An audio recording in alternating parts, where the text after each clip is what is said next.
National League North this evening and have been cantering their way through the division with 66 points from 29 matches, unbeaten in 9, and haven't lost away in the league since the 11th of November at Merthyr Town. They're in their all-white kit this evening, having lost just 3 matches all season. Scarborough Athletic come into tonight with a makeshift midfield and in need, you may feel, of a little bit more positivity in front of their home crowd, because points have been picked up away from home, but goals and points have been a little bit limited in recent times for this Scarborough Athletic team. They have unbeaten in 3 going into tonight, but they know that this is a very stern test against a side with a clear philosophy, but they know how to put it into action. Let me give you the 2 teams tonight for this National League North encounter. 2 changes tonight for Scarborough Athletic. Whitley is the goalkeeper. The injuries of Maloney and Perver mean there's a completely different feel to the centre of the 11 for Scarborough Athletic. Whitley is the goalkeeper. Willeji, Hull, Thornton and Brown, so an unchanged back 4. Then it's Waldron and Tier in midfield. Allen and Green either side of them. Bennett just playing off Stephen Walker up front. 4 on the bench in Duckworth, Chapman, Gibson, Booth and substitute goalkeeper Alex Walpole. South Shields tonight have made a couple of changes of their own. They've got Tom Watson as their goalkeeper, Robbie Tinkler, Ethan Mann, Ollie Bainbridge and Dan Dodds, then Dan Ward, Will Jenkins, Ethan Robson and Sonny Finch, the former Middlesbrough player, with Lenny Wheeldon and Sedwin Scott up front. They've got 7 on the bench as well this evening, including a couple of the long-standing players of their team, including Dylan Moore, centre-half, Kane Sykes, David Carson also in there. But the big one tonight is that Paul Blackett is missing altogether, and how much of a leveller could that be, especially between attack and defence. South Shields have the ball over on the far side, and they are going to get a throw-in down the right wing as the ball is passed in, and Waldron will try and pressurise, and ball goes out of play over on the far side. A very good evening to Darren Foreman. We was up there, weren't we, in the North East earlier. It's one of the first times this season where, from a Borough perspective, they could hold their hands up and just say they were very much outplayed. Yeah, they were being by a better side. We were in the game for up until the time that Steve Walker missed the penalty, and then bang after half-time, Scarborough out of it. But it'd be interesting to see if Scarborough can do something today. Well, Rio Allen launches the first attack for Scarborough, and it's lifted out of play on this near side touchline by Bainbridge, who shuffles into a left back position tonight. You can hear the fans alongside me to the right trying to encourage, and Alex Brown trots forward to try and get the first set piece of the evening into the penalty area. Scarborough in their red jerseys and looking towards the penalty area. There's 7 waiting in red. Brown with the ball in hand.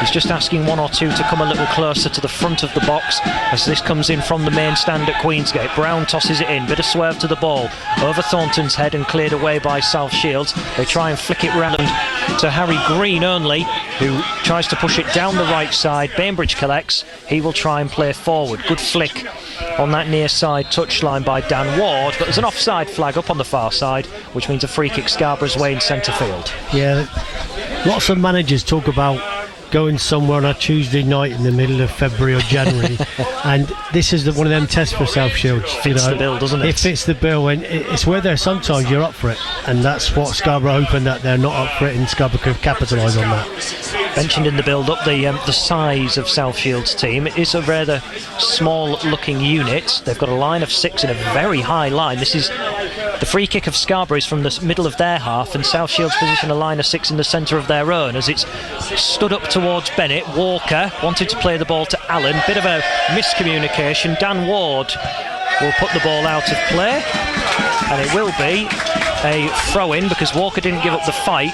South Shields just pummeling it against the striker, and Bennett is playing it off Stephen Walker tonight, but almost like a 10, Darren Foreman, in a 4-2-3 wash. Looks like it there. The ball got knocked up to him.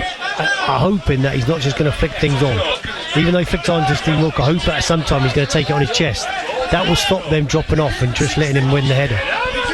From the throw-in, Bainbridge tosses it in. Tier with a simple header, and it runs out of play for a goal kick. So we're 3 minutes into the game here at Queensgate, live on BBC Radio York on all frequencies. You can join in the conversation because it's obviously been quite big news in the last 24 hours or so regarding some financial news about the football club, and that they are seeking a possible loan from North Yorkshire Council, and a committee meeting has been arranged for next Tuesday to see if a maximum of £150,000 plus interest will be bestowed to the borough for next season to, as Fred Fairman said in the build-up, the Vice Chair, to cover any unexpected debts that might run up next season. The South Shields have the ball over on the far side in a right-back position.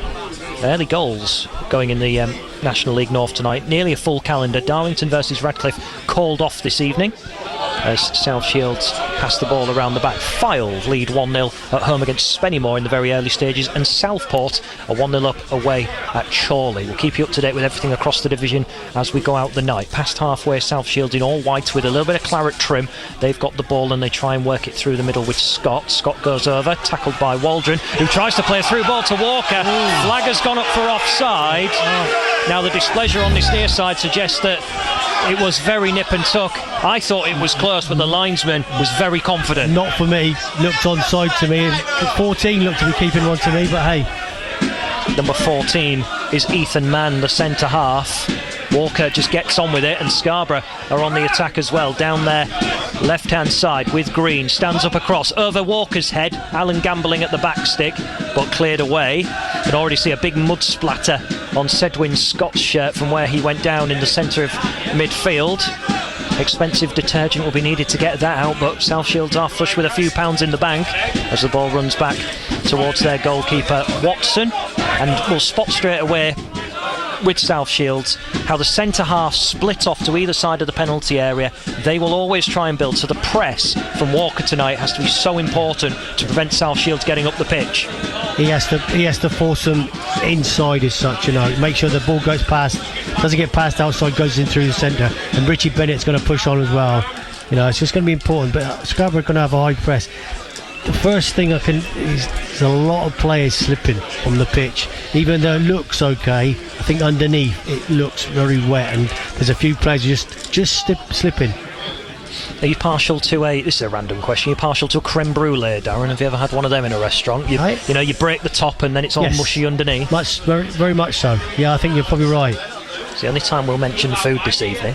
As Hull, 25 yards from goal, he will bump the ball back to Whitley. Solid connection in his black kit, fires it up in the air and down the middle. Solid header from Ethan Mann. Scott comes back from an offside position, and the referee tonight blows the whistle and signals that Scott had actually got involved in the game despite not actually touching the ball, and it will be an offside in the centre of Scarborough's half. And it remains 0-0 here in the early stages after 5 minutes, but positively for the Borough, they've shown some attacking impetus in the early stages. Yeah, they've pressed high.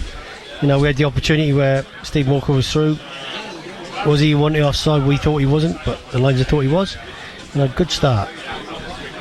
And it remains 0-0 here on BBC Radio York. Messages throughout the night will be read out by us if you decide to send them. 81333, and on WhatsApp it's 08000 321 333. Start your messages with the word York. Throw in on this near side, which Bainbridge will take.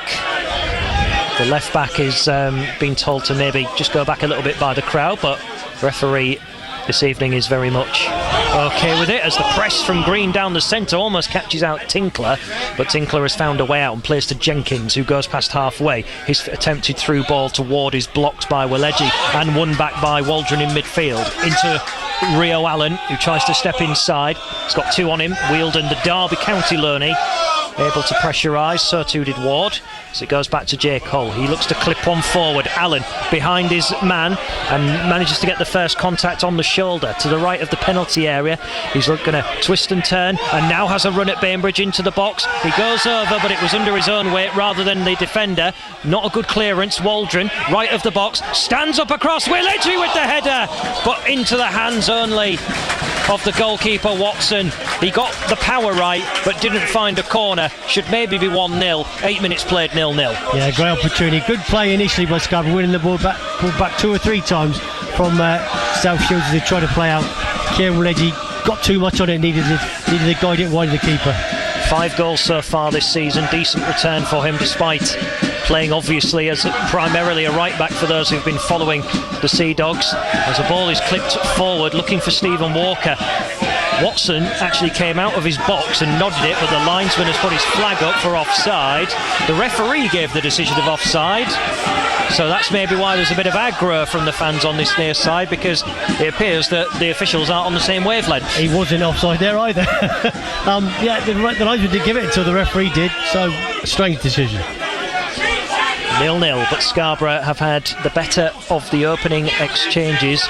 We've only played 9 minutes or so here on BBC Radio York, but a bit of promise with Kieran Waleji having the first decent chance of the night, as it's won back again in midfield, this time by Tier, and he tries to fire it long looking for Walker. Walker pressurises Watson, who gives it a good thud up the park for South Shields. It lands in the Scarborough half in the left back area with Brown, who moves it infield to Thornton, tries to get it forward to Green trying to flick it over his shoulder looking for Bennett, who's trying to be a handful in the middle. South Shields with a through ball by Ward, up now towards Jenkins. Jenkins will look to turn in field and deliver across. Good block comes in from Thornton, and it goes out for a corner.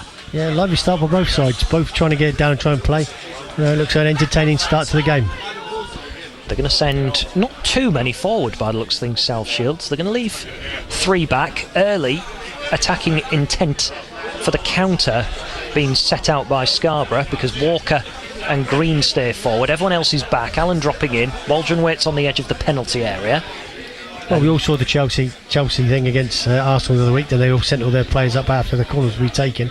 Here they come, delivered towards the back post. Mann was the intended target, but headed away there by Hull.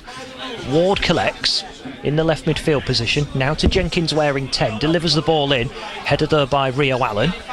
And back towards Jenkins once more as South Shields look to build down the left-hand channel. Good little step inside, and a shot comes in, that time from Ethan Mann, centre half in a striker's position and bending one on the right foot, but didn't get the right coordination, and it goes behind for a goal kick.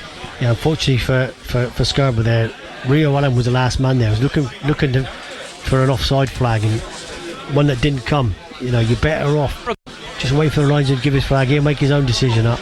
Instead of putting his arm up and trying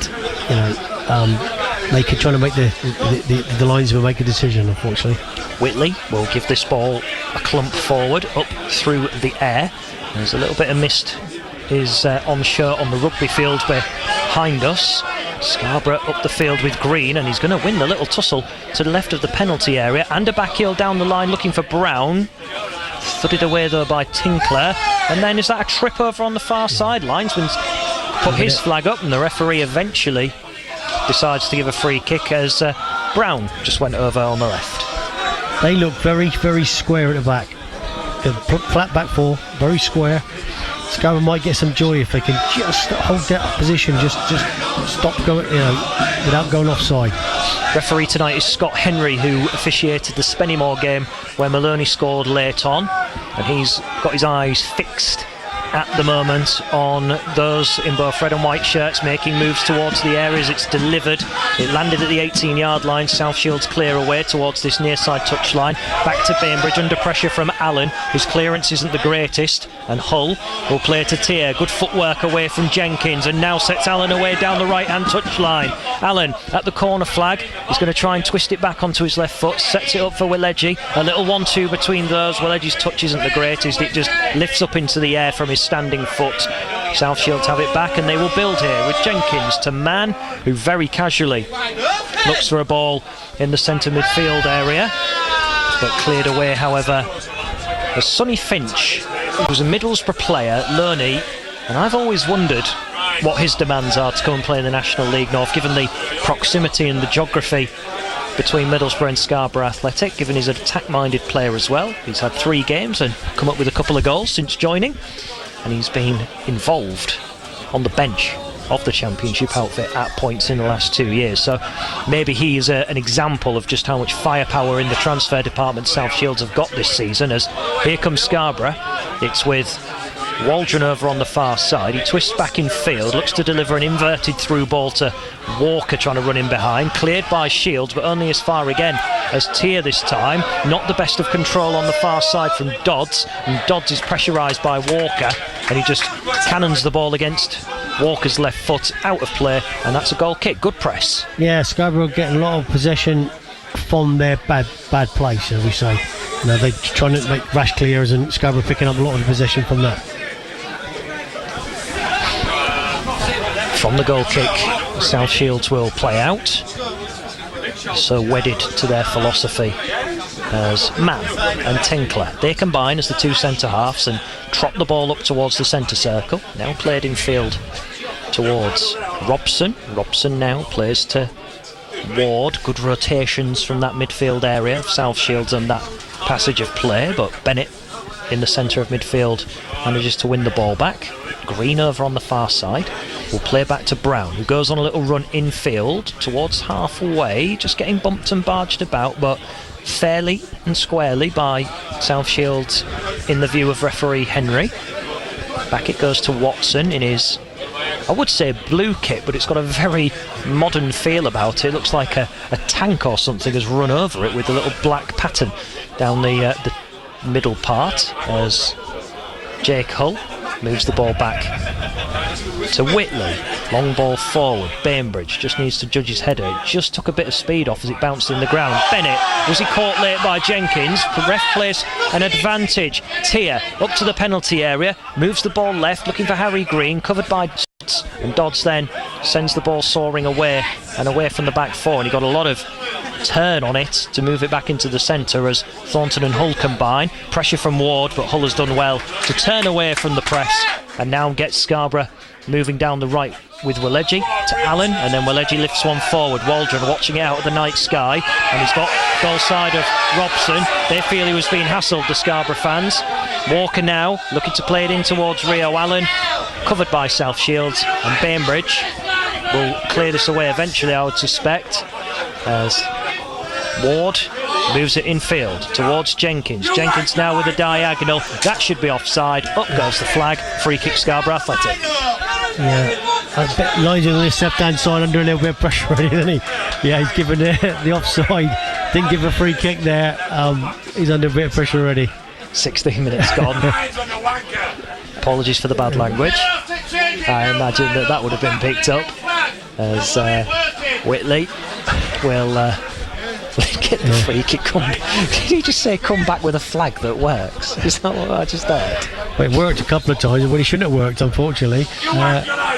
It's malfunctioning as the linesman down this near side. Whitley slips as he takes the free kick. Bennett will nod the ball in field, but cleared away by South Shields as Hull will play the ball down towards Dom Tier. If you are just joining us on BBC Radio York tonight for Scarborough versus South Shields, no Alex Perver or Louis Maloney in midfield. Both are injured, and still no Luca Colville as South Shields slip a through ball in behind the defence. This looks dangerous as they run into the area on the right, and Sonny Finch can't get his feet together, tries to cross it over, blocked and turned behind by Thornton. Corner kick for South Shields. Yeah, just showed enough to J. Cole to get across and make a tackle. Richie Bennett's moving rather gingerly after a tackle there, Lou Weaver earlier. Over comes Robson then to take this corner kick as 5 in white shirts, and again Ward waits in the middle of the D. It's delivered towards the front post, header won by Waldron. Ward tries to get it back in, and Waleji gives it a good old clearance away. Bainbridge though manages to position himself over Stephen Walker, and that will be a throw-in on the halfway line. 0-0, but it's a very even contest at the moment, Darren Foreman. If anything, Scarborough settled into the game better. Yeah, I think so. You know, I think Scarborough had the better of the opportunities, and I look at the moment as if they're in the ascendancy. Waleji will pick the ball up on this halfway line. That's what we got down the right hand side to aim at for Waleji. Bennett and Allen. Walker a little bit further in field, short to Waldron as Waleji plays a 1-2 as Ethan Mann looked like he was towering over Stephen Walker, And both the referee and the linesman let that one go. The fans didn't like it to our right-hand side as it's won back in the final third by Allen. Allen will try and run past Bainbridge. It's a good tackle, however, from the left-back. Trap the ball well. And then forward between Scott and Hull. They clash together, but Hull helps him up as they get back on with the game. Long ball forward from Scarborough. Runs through towards Watson and through towards him. 0-0. And we've played 18 minutes. They were both fouls for me. Both centre halves come through the back of the centre forwards.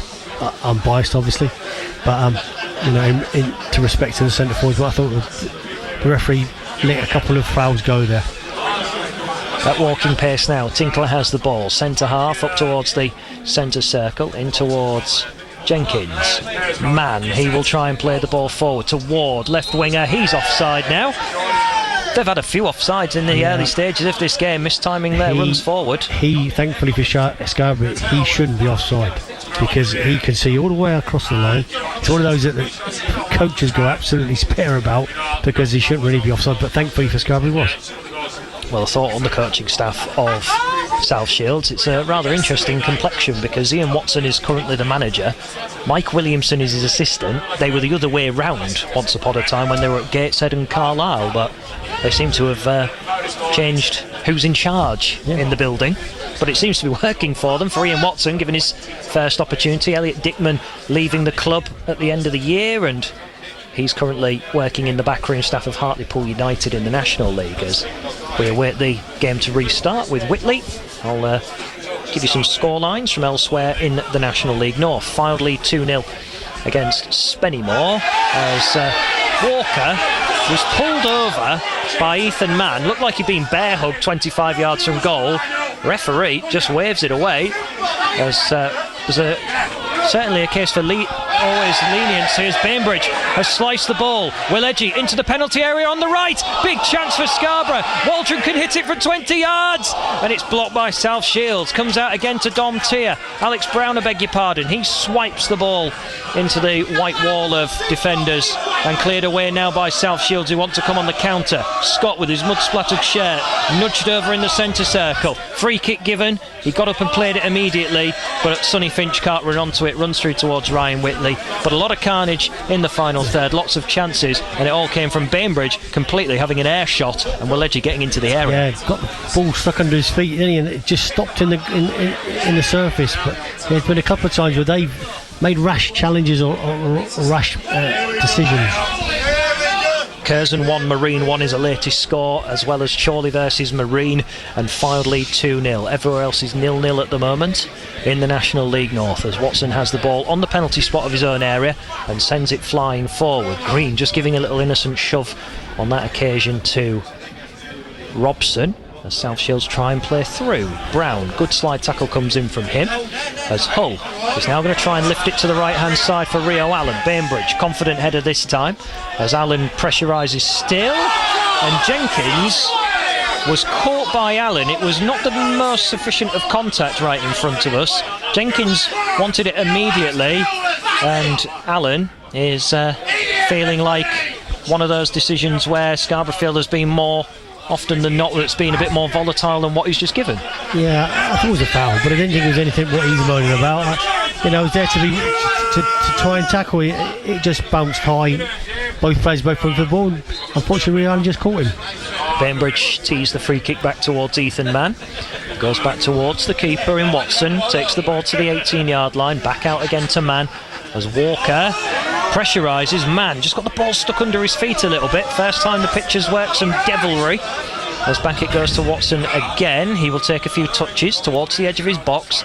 Plays out to Tinkler. Bennett and Walker will press together as the ball goes back to the keeper once more. Get the feeling he might have to go long in a moment as he has it at walking pace. Walker and Bennett holding their positions at the moment. Walker will run straight as the ball now has to go towards Tinkler, looking further ahead. Robson and Jenkins eventually going forward. Walker doesn't want to initiate just yet as the ball now runs through towards Robson and Bainbridge, the left back, up towards halfway. South Shields in possession. Back it goes again towards Watson. This is what we saw in the home game as well. It's what many teams have seen so far this season. The possession percentage average-wise in the high 50s for South Shields, as the ball on this near side with Mann and Tinkler. As apologies for any bad language again that you might be picking up in our headset, as Tinkler has the ball. And Scarborough, I feel, with the pace of the game, and South Shields happy to move it around at walking pace, they're just getting air back into their lungs at the minute, would you say, Darren? Yeah, I think so, because you've got to remember, they're full-time, or hybrid, Scarborough full-time, to press high for 90 minutes is difficult. So you've got to take opportunities to breathe when you can. Here they come though, South Shields through the middle, and here's a chance, and it's 1-0. And Sonny Finch has taken the chance, and they threaded it through an eye of a needle. Little through ball. Finch runs onto it and smacks it low into the right-hand corner. It's one of their first chances of the night, and South Shields have taken it and lead by a 1-0. Yeah, too easy to get him into in the first place, and then I think he got a little bit of luck to get the ball, but neat finish. Unfortunately, we just dropped off a little bit. If you're going to press high, you've got to press high, unfortunately, and everyone's got to press. You can't expect the centre forward Steve Walker to do it on his own. You've got to squeeze the two centre halves into the middle of the pitch and make them make a pass and give away possession. Well, 24th minute of the game, and how the atmosphere might change inside the sports village, because as soon as that ball hit the back of the net and the 30 or so South Shields fans who are down that end of the ground, the place just went almost silent around Queensgate, and it's been a decent atmosphere so far, given the fact that Scarborough have started the game positively, but South Shields, their quality, only need one chance, and they buried it under Whitley into the right hand corner. Don't even think it really brushed the netting. It was a good, solid, low, hard finish, and they trail here by a 1-0 now. Scarborough Athletic. We've played 25 minutes here on BBC Radio York. How does Scarborough react? We've got to try and keep the tempo up. The game suits them as it is. We've got to try and keep the tempo up, try and keep the ball, win the ball up as high as we can, and keep the tempo up as high as we can. But as soon as they can play the game they want to play, that's when we've got problems. So Finch has his third goal in 4 games, intercepted by Bennett on halfway. Now, can he get people around him into this attack as he strolls down the left-hand side? He's dragging a good couple of players in white shirts along with him and wins the throw-in. That's great hold-up play there from Richie Bennett, because he was always second best. No one in red shirts around him to deliver to, but he's bought a throw-in up in the final third. Yeah, good work by Richie Bennett. He's worked hard so far. Sonny Finch, the goal scorer for South Shields, Middlesbrough connections. Mentioned in the build-up and at the start of the commentary how you have to wonder if Scarborough were ever in for him, given the geography. Throwing comes in. Hull got the first contact, lands in the area, but then cleared away by the visitors as Whitley comes right up to the halfway line, tries to deliver it back towards goal, 30 yards away. Allen then trying to lift a through ball in behind through the air, but cleared as the ball flies in the air. Green half volleys it from halfway, and Mann and Tinkler just have to be a little bit more alert, and Watson's made a bit of a meal of his header away. There's enough white shirts around him though to bail him out, as Jenkins now goes over. He was caught by Waldron, and Waldron is going to get a yellow card for this, as Waldron turns around expecting just a free kick, and the referee, Scott Henry, pointing at him, distributes the yellow card. Apologies again. Referees, that's just so harsh. It's not he's just tiptoed it round and then dove to the floor. It was a foul, but it wasn't a booking. No maliciousness in it, was no, there? it was a free kick, but it wasn't a malicious foul. Went through him. Jenkins has made a meal of it, and then moaned to the referee, about the tackle. Well, Will Jenkins from the club's academy, left-footed, formerly of Morpeth and Dunstan, as Waldron turned back, and actually, as the fans are making a note towards us on the right-hand side, the fact that he looked so shocked when he saw the yellow card actually come out from referee Scott Henry, as Mann has the ball now. how key it is now to make sure that they don't fall too behind, because the place will fall silent if that's the case. That's right. I think if we get to 2, it's game over. But we've got to score the next goal. Marine drew 2-2 with South Shields recently. 9 games unbeaten, the team from the northeast. Barring any mishaps, should be in the National League next year. So Boatcross comes in, well, Edgy can't deal with it. South Shields trying to pick up the scraps and deliver in, and there's a half volley into the ground from 15 yards, and then comes across towards Ward, but he's offside near the byline. Yeah. We just look outnumbered in midfield to me. It's a 3v2 at times, and that's a problem.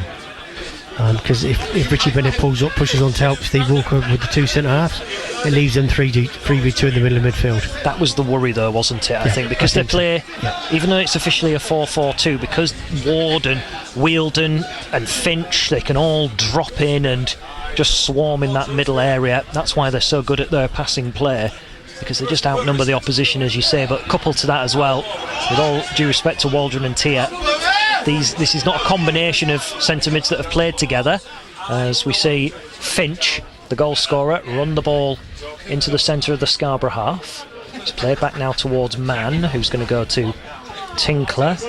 Tinkler moving the ball over to his right back in Dodds, who goes charging down the right hand channel. He now comes to walking pace and plays back to Tinkler. Walker pressurising, but all alone. And mentality so key for Scarborough Athletic, because they have to make sure they remain switched on always when this ball is being moved about. As Mann has got it at the moment, there's no pressure on the visitors now that they lead by a 1-0, as Hull wins the ball back temporarily but just scuffs his ball forward. Yeah, got to be careful there. Jack Waldron's the furthest man forward, and that just leaves us exposed at the back in the middle midfield really. Stephen Walker and Richie Bennett have got to be the 2 that squeeze on. If you're going to squeeze on, you've got to squeeze on as a group, not just individually. Yeah, because then you lose the shape behind. That's right, 100%. And Whitley has just boomed the ball out of play for a throw-in just past Ian Watson's technical area, as Tinkler goes back to Watson. Watson will bring this ball to his penalty spot. So chilled on the ball for a goalkeeper. As now the ball goes back to him once again in his white gloves. He hasn't really had to make a big diving save as yet. He had to stop Wiledji putting Scarborough in front after 8 minutes, and how the mood of the stadium would have been different if Scarborough had taken advantage of a good start to the game. 10 minutes in, it just feels like they've gone a bit flat since falling behind. But Walker now plays to Bennett, tries to play him in behind. Walker's gone tumbling over on the far side. So a free kick, but Scott Henry is more interested in just marking out where this free kick's coming from and not having a word with anyone in a white shirt. I think it was Dodds who made the challenge. Exactly the same situation we just had over here with Jack Waldron. It was a little bit cynical, shall we say. But, same thing. Referee we've said it loads of times, just be consistent, that's all we ask. You can see Jonathan Greening having a word with Harry Green, who's out of the attacking frame at the moment, whereas now he joins for the set piece. Here he is, Green, trying to get into the area on the left, chopping and changing, trying to deliver in. His cross is blocked by Finch. Green now tries to deliver it back in, and it's not great. And now South Shields look to try and scamper away. He's got to be careful, Jack Waldron. Free kick given South Shields' way. And Tinkler having a word with the referee, because he feels that Bennett might have led with an arm in the melee inside the penalty area. So Scott Henry just calming everything down. Jack Waldron just got off booking as well. Just put his hands up to just apologise to the referee straight away. So he's got to be careful. Unfortunately, Jonathan Green's got no option to play the 2 as he has, because he hasn't got any options off the bench by the looks of it. No. They need to be so careful. They need to be. I mean, Chapman is the only official centre mid, if you like. We've never seen him play there, Fletch, have we? To be fair, not really. He might have come as a centre midfield player, but we haven't playing as a winger. Yes, but we haven't seen him as such. He's been used as predominantly as a wide left, hasn't he? No. And he strikes me as a little bit like Dom Tier in respect of very attacking, not very defensive. Yeah, what have you made of his performance so far, Dom Tier, from a Dom centre? Tier's been okay. I think he's done all right. It's difficult in midfield. I think they're getting outnumbered. That's the problem. Well, that's going to be a free kick. Ethan Robson has just completely bear hugged Richie Bennett and wrestling moved him to the ground. This is where I think John Cena would have been happy with that one. There was 2 falls and a submission there, I think. Back in the day, 4:15 on a Saturday afternoon night TV Sport, for those who remember. This is where Scarborough got to take advantage. Good delivery. They've got a clear advantage height-wise. Take advantage of these positions. The thing I'm struggling with in this game, and I never like to, sort of dial in on the referee's performance, but why is that cynical tackle not deemed a yellow card and Waldron's touch on? Yeah, I totally agree with you. You have to ask the referee, Fletch. Let's see what the free kick brings. It's from 30 yards out to the left of the D. There's 6 runners in red, ready and waiting to try and charge. In it comes. Oh, Bennett chests it down. Allen with a chance. Bodies flying everywhere. Couldn't get the shot away and cleared by South Shields as Waldron tries to collect again in the centre of midfield. Dispossessed by Scott. South Shields outnumbering those in defence. It's almost a 5v2 as Thornton's trying to rally back into the area. Finch, he has the ball right at the box. He will try and play it now into Scott. Cleared away though by Hull. He just kicks it anywhere he can and that ball runs away for a throw-in up in the final third.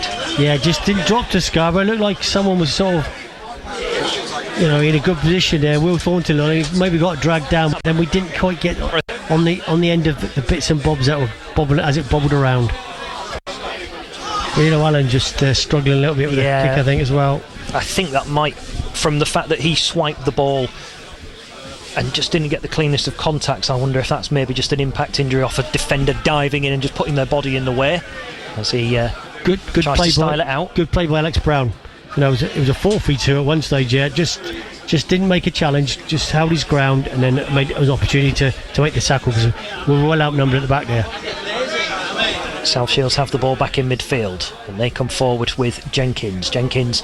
A ball up towards Scott. This is dangerous. Scott with the chance. He tries to drag it from right to left and it will run out of play. However, over on the far side, Ward couldn't get to the ball and he should be hitting the target, really. A man of the form that he's in with 17 goals this season, but not to be, and it remains 1-0 South Shields. That's where they're dangerous. Down the sides of the 2 centre halves, in between the centre halves, left back and right back, that's where they're most dangerous, down those little channels down the side. That's where they infiltrated most of the time in the previous game. 1-0 the scoreline at the moment here on BBC Radio York. We've played coming up to 36 minutes. South Shields leading through a strike by Middlesbrough Academy man Sonny Finch after 24 minutes. As Whitley will give this ball a good thud away. Bennett leaps well in the air in the centre circle and found Rio Allen. He's asked an awful lot of Kieran Waleji to try and get the ball on this near side touchline, just keeps it in play. Waldron trying to flick one in behind for Walker as now Ward plays towards Jenkins. They combine. Waldron sliding in, times the tackle well, and Bennett plays to Green. Green has turned his man. Green running at the area on the left. He's been nudged over on the edge. That will be a free kick, and the referee is asking the defender Tinkler to come over. There's a yellow card in his hands. I think he's going to give a yellow, but Crowder calling for a red fetch, aren't they? But he thought we had just a bit too much to do there. He wasn't technically the last man, I don't think. No, there was men coming across. Yeah. I think if it had been, and unfortunately Scarborough as well, just on the edge of the box. I think the fans' frustration comes from the fact that it's premeditated and from previous, in their view, grievances. Yeah, let's be honest. Green had already done the right back. He'd already done the centre half for place there. There was no way he was going anywhere apart from taking him down. This is in perfect shooting territory then for Scarborough. To the left of the D, it's Rio Allen and Harry Green who stand over it, with the fog just starting to make its way across from the rugby stand, maybe just on the stand side of the pitch, just starting to get a little bit more misty as Green lets out a big exhale of air, the steam coming out of his mouth as he Waits over Rio Allen to run over the ball and delivers! Oh, what a save by Watson. Plenty of pace. 1-0 it remains. Yeah, fantastic save. Good save by Harry Green. Just the right side for the keeper to save it at the right height as well, but good effort. That will just help the atmosphere again as well, because that was nestling towards that top right corner, but Watson, who isn't the biggest goalkeeper I might add, at 5'10", he got across well, as now we see the corner come in. Lots of congestion in the 6-yard box. Thornton got a touch. There's big appeals for a penalty on the field. Didn't see anything clear cut from this vantage point. The South Shields have it back, and Brown just gets a little bit unfortunate because Scott, who come all the way back to help the defence, tried to dribble out. Brown gets the tackle in, goes over the byline. Did you see any clear cut penalty shouts there? Players have appealed, and I think there are a lot of supporters, but from this angle it'd have been harsh. I think came for a lot of bodies and then hit somebody on the way out. So there's one of those ones that I've seen him given, but for me it was accidental. It's maybe one of those that Jonathan Greening might make reference to in the post-match, as South Shields going for the very modern goal kick where the centre-half will play it to the goalkeeper because Scarborough have a two-man press. They can't clear out because it was good marking from Scarborough, but they've won the second ball in midfield, the visitors, as Waldron, he's got to be careful, because he's just given away a free kick, and he had his hands on the shoulders of his marker Finch. He's got to be very careful now, because that, for me, is the fourth foul he's given away in the first half. Yeah. He's treading on thin ice. Yeah, I think the referee's going to have a quiet word with him if he hasn't already, just to calm down a wee bit. Tinkler, who's on a yellow card for South Shields now, fires the ball forward. Good control from Finch into the area, takes the shot, blocked, and the ricochet comes out towards Rio Allen as South Shields try and just settle in their back line but fail to do so, and Waldron now plays the ball forward to Walker. Flag stays down this time to the left of the box, stands up across looking for Rio Allen. It runs between him and the two markers around him in a white shirt. He was asking a lot, and it goes out for a throw-in on this near side. Scarborough's pace is causing them problems. Same with, we've had problems down the channel. Steve Walker's got the legs on the two centre-halves, and Rio Allen and also Green as well seem to have got the running of the full-backs. Scott Henry, the referee, asking South Shields to hurry along for the first time this evening as Bainbridge, the left back, tries to clear. It cannons across Waldron, 20 yards from goal. Walker scooping one up to Bennett. Real battle between him and Richie Bennett, but the full-back did well. Clears away. Hull's header, centre circle, comes to Waldron, into Rio Allen. Allen, right wing, manages to dance past Jenkins, now moving in field. Allen feeds the ball towards Harry Green. Clearance blocked by him as South Shields tries to play us forward. Tier, was he taken out there by Wielden, or was it the other way around? Referee can't decide. Let's play go on as Scarborough try and lift the ball in behind. No runners. Tinkler nods it back to Watson. 1-0 South Shields, and we've got 4 minutes of the first half remaining. It's important that when the ball gets cleared and we put the ball back in, our forwards and our wingers get back on side. I thought the goalkeeper was running a bit close to the 8-second rule there. As Bainbridge plays to Man, the centre half to Watson. Oh, ball's run under his foot. Now, can Green get there? No, the keeper scampers across on the edge of the penalty area, and then a sliced ball away by Tinkler. So South Shields, even though they're the best passing team in the league, that was better. They're having problems. Green pressed, and so did the rest of the team. That's what you got to do. And here's Bennett, left-sided, 30 yards from goal, plays back to Brown, tries to whip in an early cross. A couple of ricochets, lands at Tier's feet. Bennett, now he goes sliding in. That looked a bit late, and you could hear the bellows from the South Shield players from here. And the referee's got his card out again as Bennett gets booked. The referee felt that Bennett had lunged in on him and caught him late. I think that was a booking, to be honest. I thought so. It was a wee bit late. From what we've seen, that's probably the worst attackers we have seen, to be truthful. 3 bookings in the first half. He gave 7 at Telford. Did you ever get a chance to have a natter with him on the field, Scott Henry, the referee, when you was physio for the day? No, he just called me on and off the pitch far too many times. I've never been on the pitch so many times in my life. I think he just saw me and thought, oh yeah, let's get Daz doing a little bit of exercise.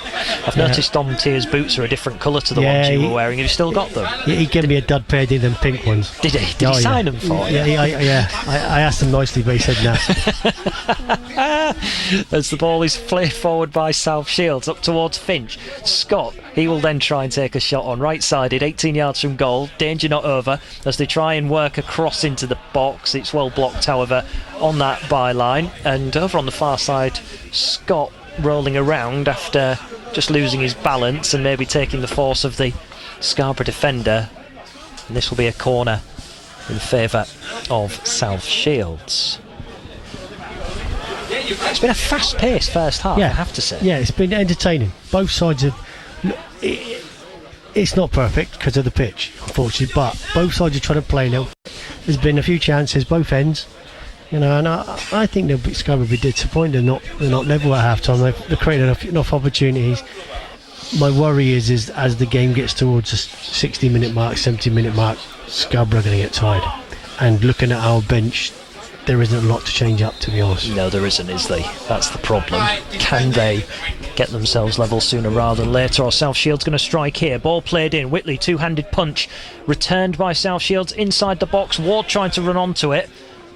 Partial clearance. Waldron in the right back position is bundled over, that time by Ethan Mann, who was trying to pressurise, and that is going to be a free kick just to the right of Whitley's penalty area. Literally maybe a minute to go of the first half. We'll see the board go up for probably a couple of minutes as well. But South Shields, even though they're winning, they aren't out of sight yet, and Scarborough have tried to find a way back into the game. Green's free kick was important. They haven't looked as good as we saw at their play. I understand the pitch isn't is good, but they definitely don't look as a creative a side as we saw at their ground. But Willegy standing the ball up towards Walker, who we haven't seen for a while in the game, but he draws the pressure of two in white shirts, lets out a roar to the faithful to our right hand side in this terraced part of the main stand, as the board is going to go up in a moment to signal the amount of stoppage time, and there'll be 2 minutes of it as Alex Brown just gains his composure as he looks set to launch this throw in into the penalty area. There's 6 in red shirts. In it comes to the corner of the 6-yard box. Bounces to Thornton. That should be a corner. Jenkins flicking it out of play. So chances still brewing for Scarborough Athletic. Can they get level before half time? Yeah, this is a good opportunity for Scarborough. Good delivery, that's what we want. In the mix, and with the height we've got and height advantage we've got, we should cause problems. Can they find either Hull or Thornton or Bennett? They're the trio you would probably have your money on getting close to this. Ball delivered in, doesn't beat the first man in Jenkins. It'll stay in play, however. Allen takes a touch on his left foot, delivers back towards the... Oh, is it dropping in? Oh, did the keeper touch that? The wind certainly took a touch on that. Now Allen feels that Watson tipped it over his crossbar, so too did Walker and Green. Referee and linesman give it as a goal kick. Yeah, it was hard to see from here, but he was definitely backpedaling. It wasn't meant as a shot. It'll go down as one though, won't it? It'll go down as a shot, but it just looked as if it was going to end at the top of the crossbar. Long ball this time, played out by South Shields. Whitley tries to return it though. For the first time tonight, it's gone from keeper to keeper. There's Ward, he tries to flick the ball from left midfield up towards Wheeldon. He's probably been the quietest of those in a white shirt tonight. Back towards Bainbridge in the left back area. He will move the ball infield as South Shields try and knit it on the edge of the box. Scott with a long range effort, pouched by Ryan Whitley. That will probably be the final chance of the half, I would suspect, unless Scarborough get up the field sharpish. Scott Henry has his arm in the air and does blow now for half time. So South Shields, from neutral perspective, many would feel they were expected to be winning in this game. However, Darren Foreman, Scarborough very much not out of it and have been offering blows throughout the half. Yeah, and we seem to have been on the wrong side of a few decisions. It's easy to say from this position, but there's been some funny decisions by the referee, and Scarborough have been pleased with the first 15 minutes and the last 15 minutes. He just lost away a little bit in the middle part of the game, but plenty for Jonathan Greeny to be pleased about at half time. The one grievance he might have is the Jack Waldron yellow card, which we felt might be slightly harsh, but there have been bookings flying about. Bennett also on a yellow, and Tinkler for South Shields. I can see Jonathan Greening and his coaching staff making their way over. Very stern and very sort of official-like, as you would expect, because I think they'll be quite happy with what his team have delivered in the first half despite the scorelines. We just hear some boos ring out for the referee and his officials who make their way off the field. As you mentioned there, Darren, they're not out of this as yet. The scoreboard perfectly denotes that, but it's about consistency and making sure now the second half is at the same tempo, because if they can keep the tempo, South Shields I think might be there for the taking. They've definitely given away position when they've been hurried, but we've got to keep the pressure up. Tempo's got to be up, as you say. High press, but everyone's got to press. You can't afford one not pressing, because then they'll bypass, and all of a sudden you've got 3 players out of the game. So at half-time then, South Shields lead by 1-0. The tale of the tape so far, Willeji with a header after 8 minutes, which really got the fans excited. It was well saved by Watson. Ethan Mann had a slice shot in the opening 10 minutes, kind of set the tone for what this first half would bring. The only goal of the game coming from the Middlesbrough Academy man Sonny Finch, who drove into the area on the right-hand side, shot low with power. No goalkeeper could have stopped it. There was a mini South Shields barrage after that, but they got themselves together, Scarborough Athletic. Harry Green's free kick had whip and dip, Watson making a good save to his left-hand side. Bennett then picked up a yellow card, and Rio Allen right at the end of the half whipping a return ball into the box which nearly clipped the crossbar. Watson looked like he tipped it over. It might have been dropping in, but they're very much in the game, Scarborough Athletic, in their quest to get back into the playoffs. But the table toppers lead here by 1-0. Toby Foster's Yorkshire Podding on BBC Sounds. This bar lady put £3 down in front of him and said 27 quid. What? £27. I felt it like a punch in the guts, and I screamed, how much? And then remembered it wasn't mine. No. There is a thing where blokes start walking around supermarkets with the tops off. I don't get that. Unless you're Tarzan and you've just recently moved in from the jungle. So nobody's actually told you how to walk around Lidl. Toby Foster's Yorkshire Podding. Make sure you never miss an episode. Search and subscribe on BBC Sounds. BBC Radio York Sport, Pete Spencer taking you through half-time here. Second half commentary to come of Scarborough Athletic against South Shields in the National League North with James Fletcher and our expert summariser Darren Foreman. At the half, it's South Shields who lead by 1-0. Sonny Finch with the goal, and as Fletch mentioned, chances for Kieran Willeji and Jack Waldron and Harry Green, who both forced saves from goalkeeper Tom Watson. Let's run through some of the other scores, starting in the Premier League. 4 games in the Premier League this evening. Chelsea 1, Leeds United 0, Everton 1, AFC Bournemouth 0, Tottenham Hotspur 0, Newcastle United 1, and the kick-off at 8:15, West Ham United 0, Manchester United 0. In the Championship, Leicester City 3, Southampton 0. Not good first half for Southampton. Oxford United 0, Norwich City 2, Birmingham City 0, West Bromwich Albion 0. In League 1, Mansfield Town 0, Peterborough United 0. The match between Stevenage and Barnsley has been postponed. And just approaching half-time, Wigan 0, Reading 0. In League 2, Crawley Town 0, Cambridge United 0, Shrewsbury Town 0, Barrow 0. That game, obviously, at the bottom of League 2 has implications for Harrogate Town, and Harrogate Town travelling to Barrow this time next week.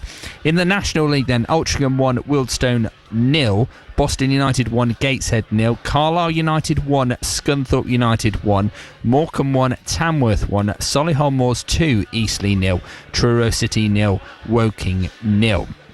Let's bring you up to date with the latest half-time scores in elsewhere in the National League North. I'm just waiting for my computer to update. By the way, if you were looking out for results earlier from Harrogate Railway or indeed from Northallerton Town. Both of their matches have been postponed, obviously with the inclement weather that there is around. So half-time in the National League North: AFC Fylde 2, Spennymoor 0, AFC Telford 1, Hereford 0, Buxton 0, Peterborough Sports 0, Chester 2, Alfreton Town 1, Chorley 2, Southport 2, Curzon Ashton 1, Marine 0. Scarborough next facing Curzon Ashton on Saturday here at Queensgate Stadium. The match between Darlington and Radcliffe was postponed. Kidderminster 0, Merthyr Town 0, Kings Lynn 0, Worksop 1, Macclesfield 0, Leamington 1, and here at Queensgate Stadium, Scarborough Athletic 0, South Shields 1.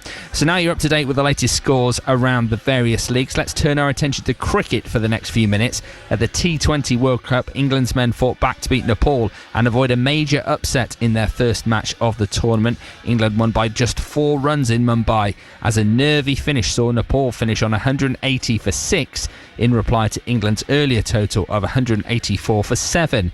Well, afterwards, the England all-rounder Sam Curran spoke to our reporter Adam Mountford. I think fair play to Nepal. They were absolutely incredible in that chase all game. And yeah, I guess we win with the 2 points, but it just shows how competitive this World Cup's going to be. We saw yesterday as well with a couple of the smaller nations nearly taking down India, the Pakistan, stuff like that. So it's pretty nerves there, but we got it done. You've played a lot of international cricket, you've been a player of a tournament, you played a lot of domestic cricket, you played a lot of T20 cricket, but talk us through the pressure of bowling a last over with one of the biggest shocks in cricket history on the cards.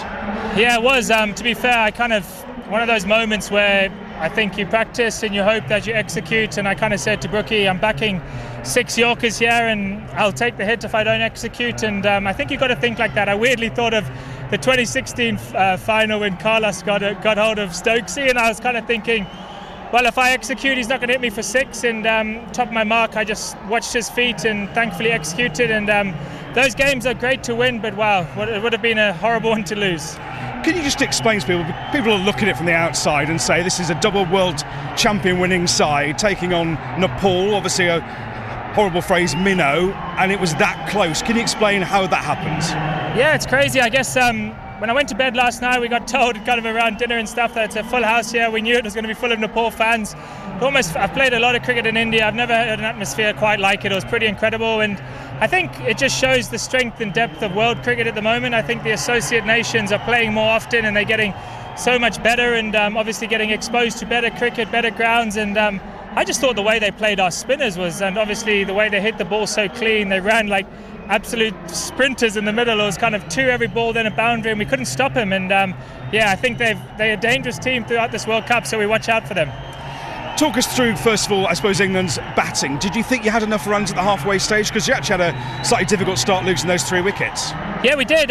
We took a almost, not, I wouldn't say a punt, but I think we thought runs on the board. We watched India-USA yesterday. We thought a used wicket. I think you look at it now, obviously you can't see now, but it's obviously dark and fraction bit of dew. So you could argue the wicket did get slightly better, and maybe we got the toss we could have chased, but I think that's we laugh about it now, but we take those 2 points and take great confidence, because it wouldn't be a nice dressing room this evening.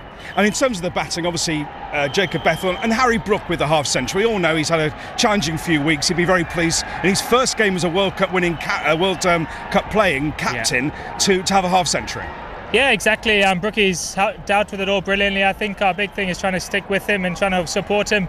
Everyone makes those little mistakes, but it's a good 6, 7, 8 weeks ago now, and I think we got to focus on the World Cup, and hopefully we can. And I think a win like today hopefully can give us a little bit of not a wake-up call, but just a nice little, we got the 2 points and we move on. And even someone like Jaxie, and you look at those 6s he hit towards the end. In the end, it was probably a match-winning knock, and Beth, great knock, played the spin really well, and yeah, again, we've lots to learn. We play at the same ground on Wednesday versus West Indies, so that'll be exciting as well.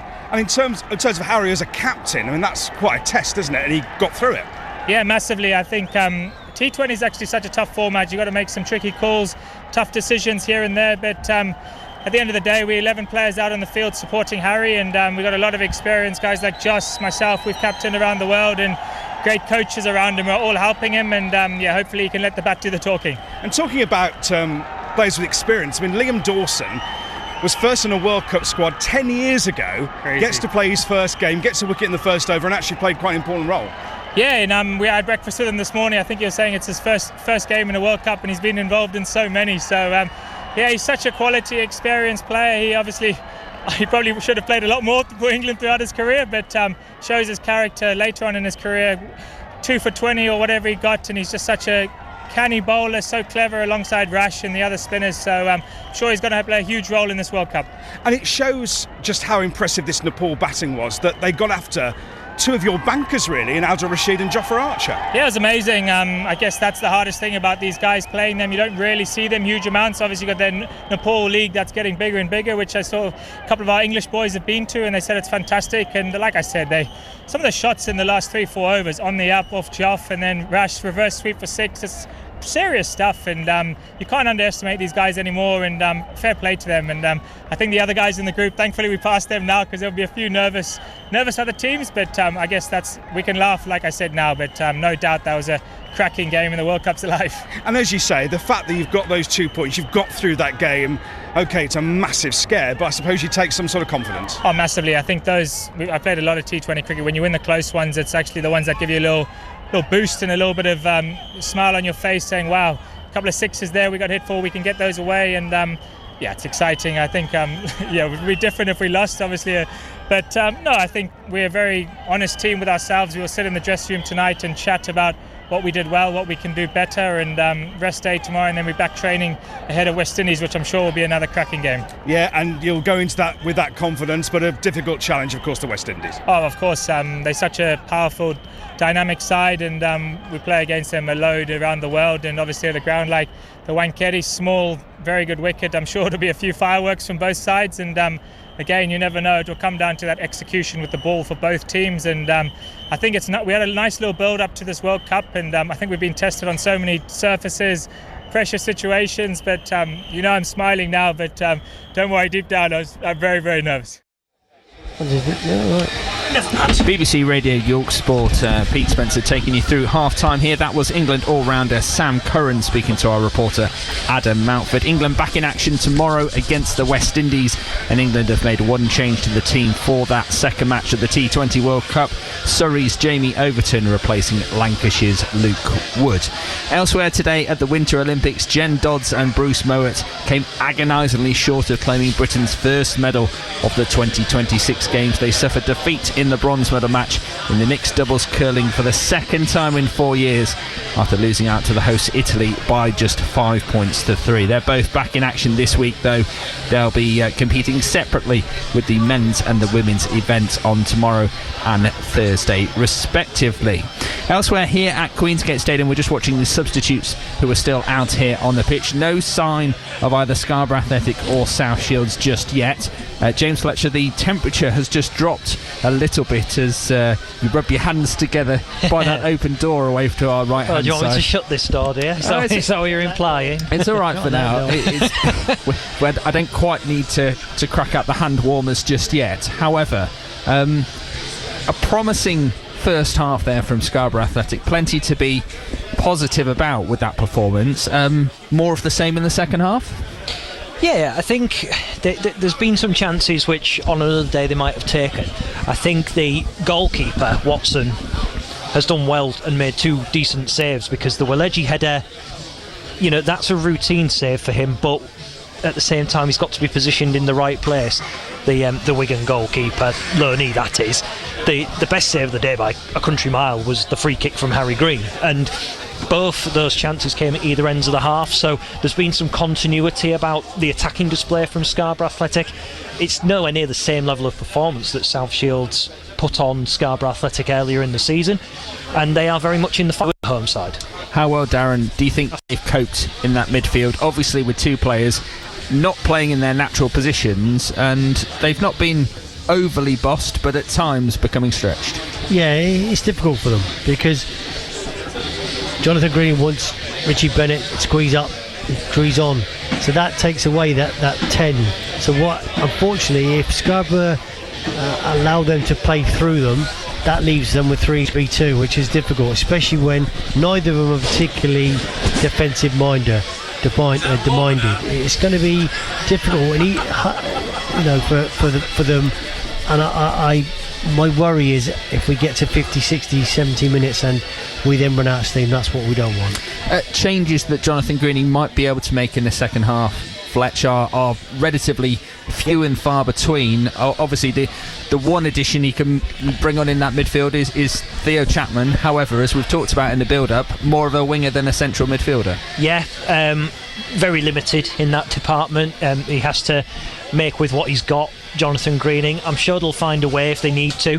I think the main thing is if he had the midfield options available to him, Jack Waldron would either be pushed into a different position where he's not going to be so vulnerable, or they would hook him, because he's had 4 fouls in the first half, and for me he is treading on very, very thin ice. Even though he's not a naughty midfielder, he's not been going in snapping people, but the referee has got at least one eye on him in the second half. Right, as you may have heard in the background from the crowd's reaction, the teams are back out of the tunnel here at Queensgate Stadium, so it's time for second half commentary of Scarborough Athletic against South Shields. We'll hand you back to your commentary team of the former Scarborough striker Darren Foreman, but first, James Fletcher.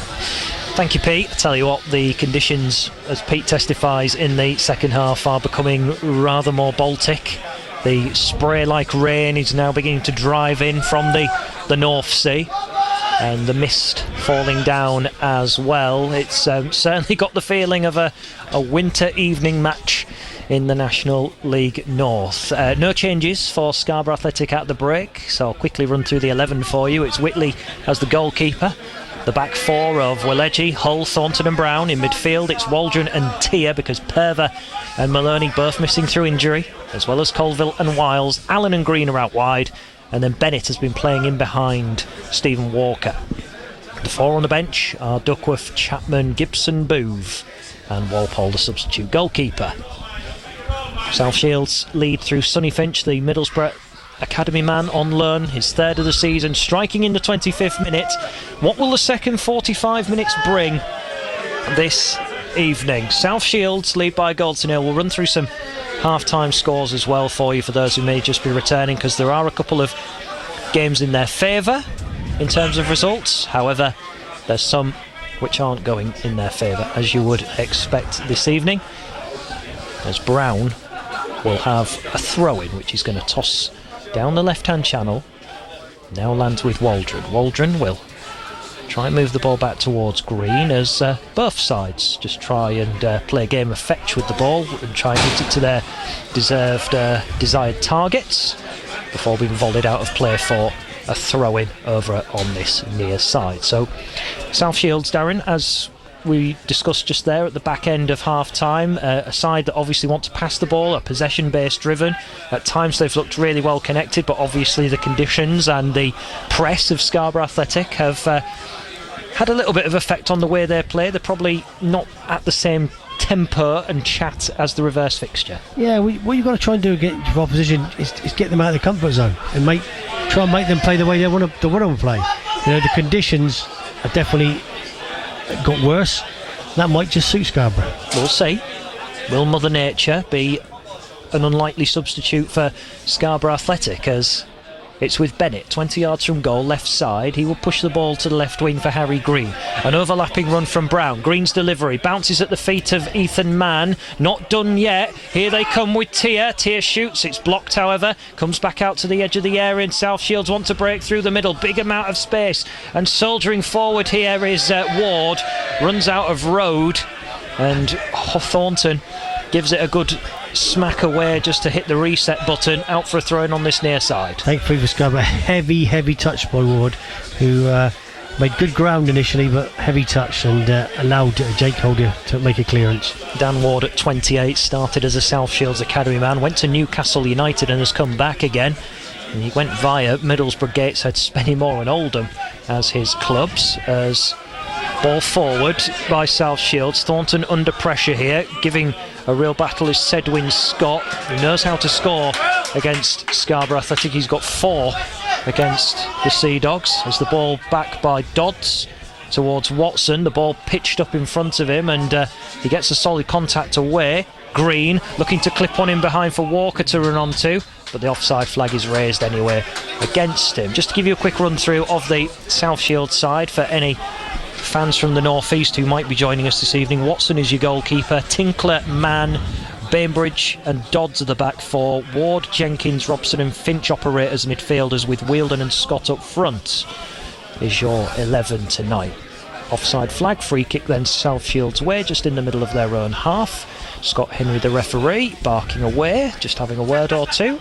Tinkler on a yellow card, and for Scarborough, Waldron and Bennett, as we see the ball hit long by Watson, and it runs through from one goalkeeper to the other, and Whitley might be about to return the gesture. Tinkler, he's going to try and play a through ball by Wheeldon in the centre circle. Hull will intercept, bit of bouncing ball there in the middle as Bennett tries to bring it under control. Then a bit of head tennis ensues again as South Shields just look a bit ordinary at the start of the second half, given their passing style, as they can't control a ball forward by Whitley. We can see the direction of the wind from our position as the spray rain goes down towards Watson's penalty area rather than Whitley. So if they are going to play long here, Darren Foreman, it's going to work in their favour. Yeah, Scarborough definitely got the wind shift, and it's gone. We just be careful you can't knock the ball too long too quickly. They've still got to try and keep it on the floor as such, and don't knock it too long. It's not straight balls are just going to run straight through to the keeper.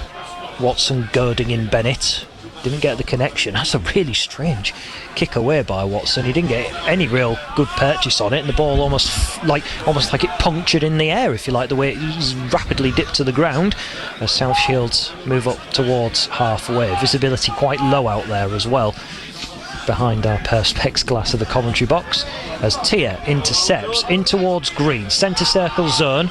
He's going to try and find Brown to his left. He's well stopped by Finch. They're going to not give up on it though, those in red. 4 committing the press. That leaves a bit of space in behind as Brown then tackles Finch. Bennett dropping back into midfield. We'll move the ball to the right for Rio Allen to get a hold of as Scarborough attack the town bar end. Allen over on the right side in front of the rugby stand, right in the elements. South Shields have the ball back again. Testing conditions for both teams tonight as South Shields try and clip one forward. Brown with a solid header into Green, flicks it in field towards Dom Tick. Now it's with Green just past halfway. Ball roll past towards Brown. Brown now soldiering down the left hand channel. He's got Tier for company, finds him left of the area, played back into the middle of the half by Waldron. It's Green again. Green will deliver a curving ball, not dealt with by South Shields. Comes out to Waldron, 25 yards out. He pushes it to Weleji. Allen is a supporting role. He will have a dance in front of Bainbridge. Plays it back to Waldron. Low ball in, not dealt with yet. Watson now gobbles it up before Walker can arrive and cause any form of pressure or trouble to the South Shields backline. 1-0 it remains to the visitors. Yeah, good patient play by Scarborough, just lacking a bit of quality in the last ball, but we definitely started the game in the ascendancy. I'm curious as to know why, unless he's been instructed to, is Watson suddenly going more direct as a goalkeeper, because they played out of the back, rolling the ball out to the centre halves, but more often than not in the first 5-6 minutes he's decided to go long. Well, it suits Scarborough for 100%, because I think we're picking up the pieces of them, but I suspect that the conditions, the pitch and the conditions of the actual the rain coming down, might be that's what he's been instructed by the manager, not to take any chances. Whitley will clear a free kick away because there was a harmless offside. Bennett's chested it down to Walker. He's been tripped, and that's a free kick to the right of the D. Just quite a way back, but there will be people who fancy this, particularly Harry Green, who scampered over immediately and wants to take up this opportunity. Yeah, we're definitely on the up at the moment. As it started, the wind, obviously making a difference as well, because the keeper has not been able to reach beyond the halfway line. So Scarborough just got to keep pressure up, keep the press high, and hopefully an opportunity will come our way to level things up. South Shields flags fluttering in the wind. Their fans are still to the right of Watson's goal. Not many of them have made the venture down to the other end in the second half, as Harry Green and Rio Allen stand over it. There's a 3-man wall for South Shields. Their defence on their toes. Lots of runners as the ball is, well, I was about to say delivered in, but it's delivered high and straight over the crossbar, and Allen has not got anywhere near the right sort of connection. Flies over the bar, very anticlimactic. Remains 1-0 to South Shields. Yeah, it wasn't the best of free kicks. I'm not so sure if we have an Alex Brown on that, if it's a left footer, but he was prepared to take it on. Unfortunately for us, it wasn't the best of chances. South Shields then get the game back underway with Watson booming it down the middle, having received the ball from his centre half. Finch wins it high, right wing area, 2 to aim at in the box. Finch tries to deliver. Now he looks down at the ground in frustration because he feels it's pitched up as he's swung his right foot through it, and that's caused the ball to fly away harmlessly for a goal kick. If we can just get the pressure on them, I've got a feeling they might wilt. They look as if they've got a few wearing there's a few wearing gloves and looking down at the pitch and not fancying it, are they? No, I don't think so. Because they've come out second half fancying. Well, Sonny Finch knows about being battered by the North Sea, given that he's from Middlesbrough. Yeah, he'll be used to it, but he's wearing gloves as well, so he must know something we don't know. He didn't play in the North Riding Senior Cup final, I remember. He had played in the full campaign for Middlesbrough's under-21s. Yeah, I seem to remember you were the one that he was impressed with, but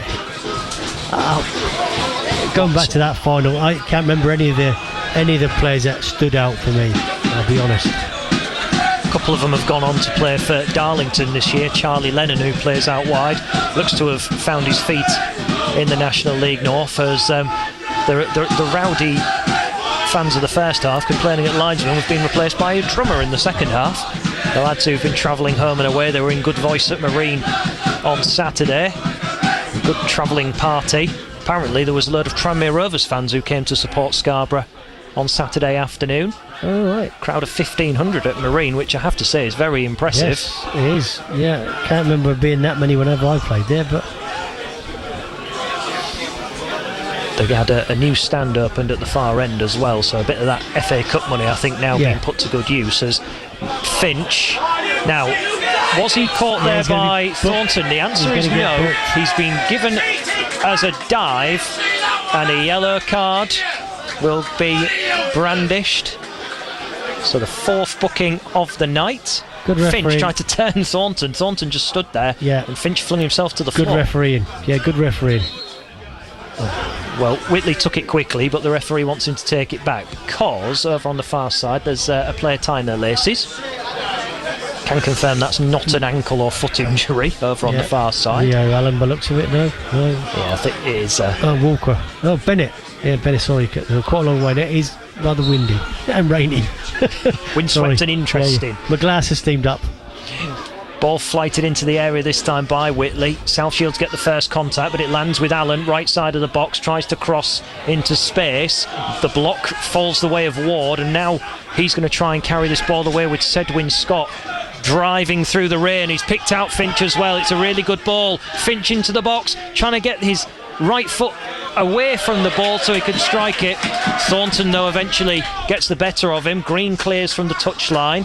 It's covered, however, by Dodds, as South Shields now look to rotate from right to left as they move the ball with Wheeldon out wide to Bainbridge.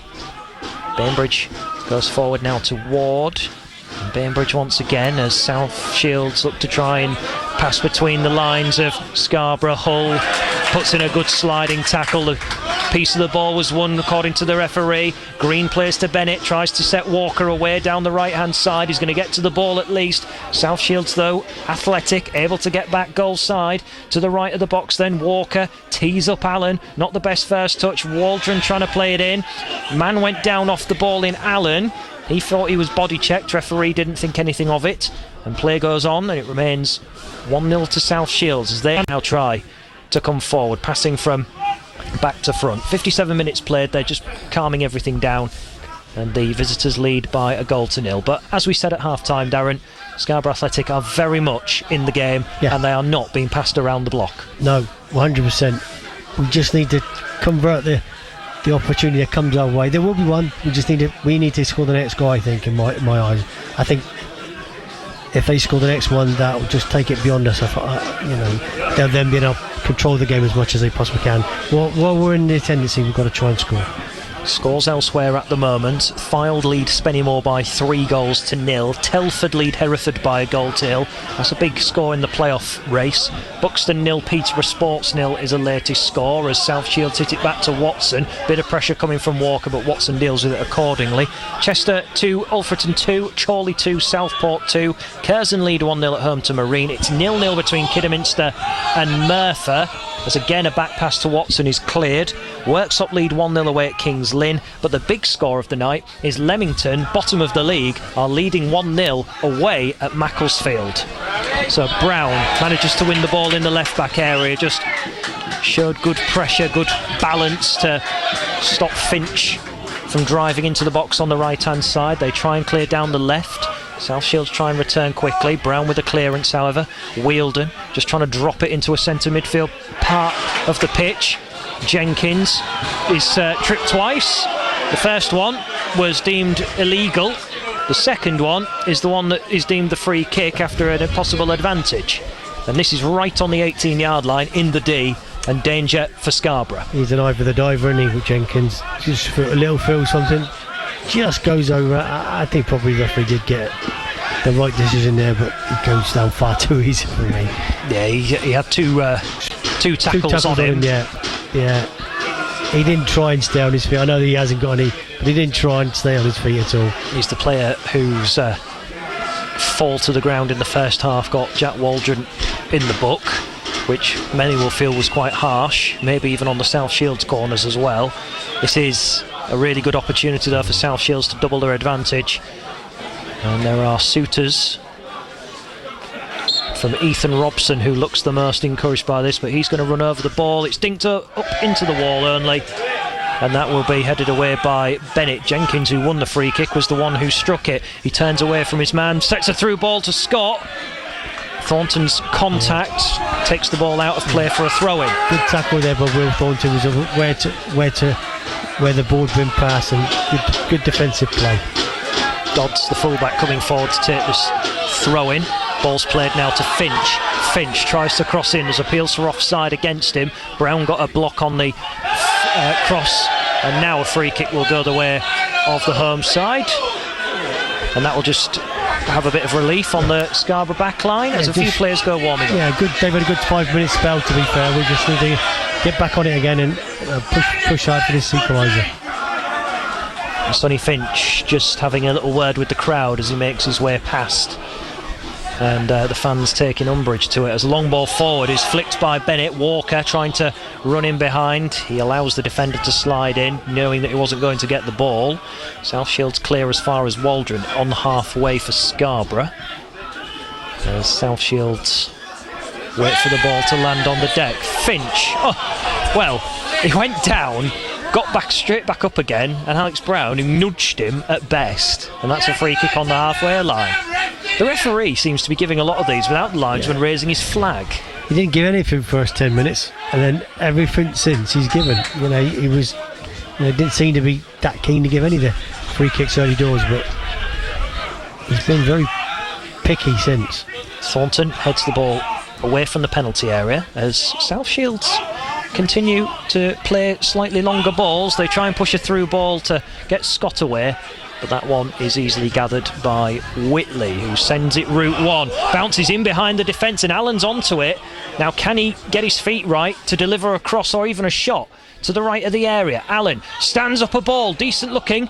Walker jumped for it, but South Shields repel it, and then Bennett tries to just stick out a toe to keep Scarborough in possession. Does so in the second instance as the ball scuttles past halfway. Thornton kicks it back to Whitley. They'll restart from the back, but again they're keeping this intensity flowing as there remains 1-0 here on BBC Radio York. 62 minutes played.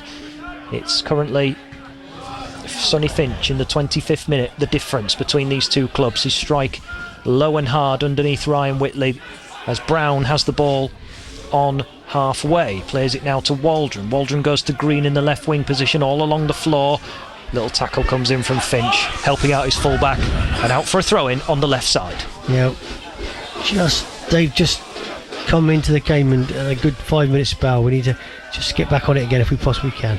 Waldron, he will stand up a ball into the penalty area. South Shields get a solid contact as Ethan Robson is able to just calm everything down. Then Tia comes in and leaves his foot in. Now, Dom Tia thought that it was play on. Thornton's come over because Scott Henry took an awful long time to make that decision. And once again, the linesman didn't flag, and he hasn't flagged all evening. Yeah, just point out to me, you figure the same thing as I am, Fletch. Linesman's 5-10 yards away from that. Good view of it. I thought it was a foul, but he didn't give it.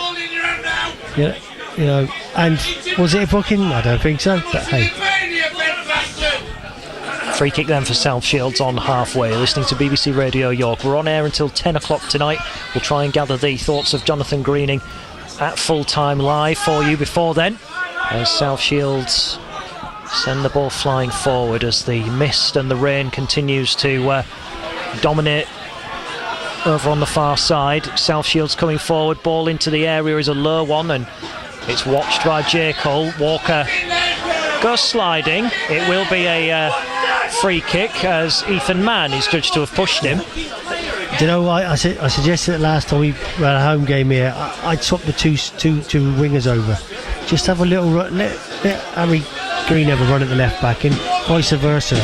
You know, let him go outside, because I think the temptation is for Green and to Rio Allen to come inside a little bit. Make him, you know, give him something else to think about. So Waldron on halfway. Free kick then for the Sea Dogs, as his arm goes up in the air and he will play it long. It's over Bennett's head, it's over Hull's head. He just about gets some contact. Thornton then scoops it to the back of the box, right-sided. First contact won by South Shields. It might drop out of play. Rio Allen is waiting for it to go out, but it's not going to. It sticks in the mud by the corner flag. So Allen has got plenty around him here to try and work a way out, and he has done, to Tia, who delivers a wicked ball but pouched by Robson, the goalkeeper. Watson, I beg your pardon. And they'll roll the ball out to Dodds in the right back position. And now it's a test, really, after 65 minutes of what fuel is left in the tank of Scarborough Athletics players, because South Shields at the minute are still being kept honest. Yeah, and they're going to be some weary legs, but I think the big advantage for South Shields is they probably have got some strength and depth on the bench, I think. Harry Green is still on his haunches. Scott Henry, the referee, blows his whistle and just calls a halt because Green is struggling and looking to see what part of the body it might be that he's got a hold of, but it looks like he might just be holding his groin here, Harry Green, as either that or he was just winded. Winded, yeah. In a rather precious area, I might add. Yeah, they're going to make two substitutions, which I'm not surprised at, just to freshen things up. Yep. And that might be an option we actually don't have, unfortunately.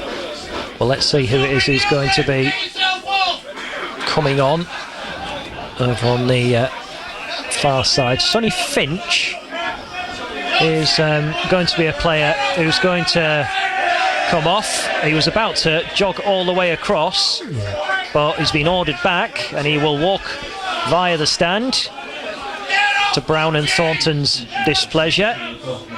And also making his way off is going to be Jenkins, by the looks of things, from midfield. Nope, he's just getting a message as Finch is going to smile as he makes his way past us here to the right hand side. And Wheeldon will also make his way off. And Finch, I think, enjoying the banter being given to him by the Borough supporters. He's left his mark on the game by scoring, and by the looks of things, Dan Ward is also going to be making his way off. What was that all about? Because they called about 3 players over there. Either the fourth official got the wrong number up, or they were taking the mickey. Well, I think a bit of both, to be fair. So the players that have made their way on for South Shields, we'll just confirm in a moment, because the I have to say the fourth officials board over on the far side isn't the clearest given the mist. Dylan Morse, centre half, has come on. So that maybe suggests a tweak of shape from South Shields. And Jack Rolls has also come into the game, and he makes his debut wearing 35. It has to say that the shirt he's got on looks a bit flimsy from here. It's like a bit more old school, where he's had to put one on that's maybe 2 sizes too big. As the ball goes by Thornton, and Scott and Hull just clash. We'll keep an eye on Jack Rolls, signed on Sunday. Let's hope he's not like a kite and flies away in the wind. As the Where's he come from, Fletch? Where's he signed from? So he was at Hartlepool. Yep. And he's also played for Gateshead. He has a bit of Football League experience as well. And he joins on a deal until the end of the season, signed as a free agent. But it just goes to show, doesn't it, I guess some of the calibre of players that can be picked up at times of the season. And that's not me sounding bitter. It's just the situation that Scarborough find themselves in, because there will be clubs around them who will now be able to maybe just bring 1 or 2 free agents in who can maybe just freshen up the pack a little bit. And that's the fear, I think, for Scarborough, that they might get just left behind a little bit in the last few games if it all goes wrong with the injuries again. Yeah, I don't think this is exactly a must-win game because of the opposition, but I just think that the situation we're in, the position we're in, we've really got to start winning some of these home games. Very much still in the race for the playoffs, and there'll be plenty of twists and turns along the way. Yeah, for sure. And we'll have all of them here on BBC Radio York, home and away for Scarborough Athletic, as well as Harrogate Town and York City. We'll be back here on Saturday for the visit of Curzon Ashton, as South Shields get a corner, and Dylan Morse, who's been at the club now for 9 years, played in the FA Vars final at Wembley. He's gone up to be part of this set piece in his pristine, clean white shirt, in comparison to those mud splattered around him. Delivered to the front post, Whitley pouches calmly. 70 minutes played here at Queensgate, 1-0 to South Shields, and a free kick has been given because Whitley has been caught kicking the ball away, and I think Lenny Wheeldon might be the culprit, and Whitley is clutching the end of his foot here. Referee Scott Henry goes over to check on him. Physio will have to come on for him as Whitley feels the force of Lenny Wheeldon's right boot, and Wheeldon is cautioned. Yeah, I'm not sure what actually happened there, but the rules are clear. You can't stand in front of the keeper, put your foot up, all those things. So the red players know the rules. You know, you're trying to prevent Scarborough taking a quick free kick, kick through. So you know he knows the rules.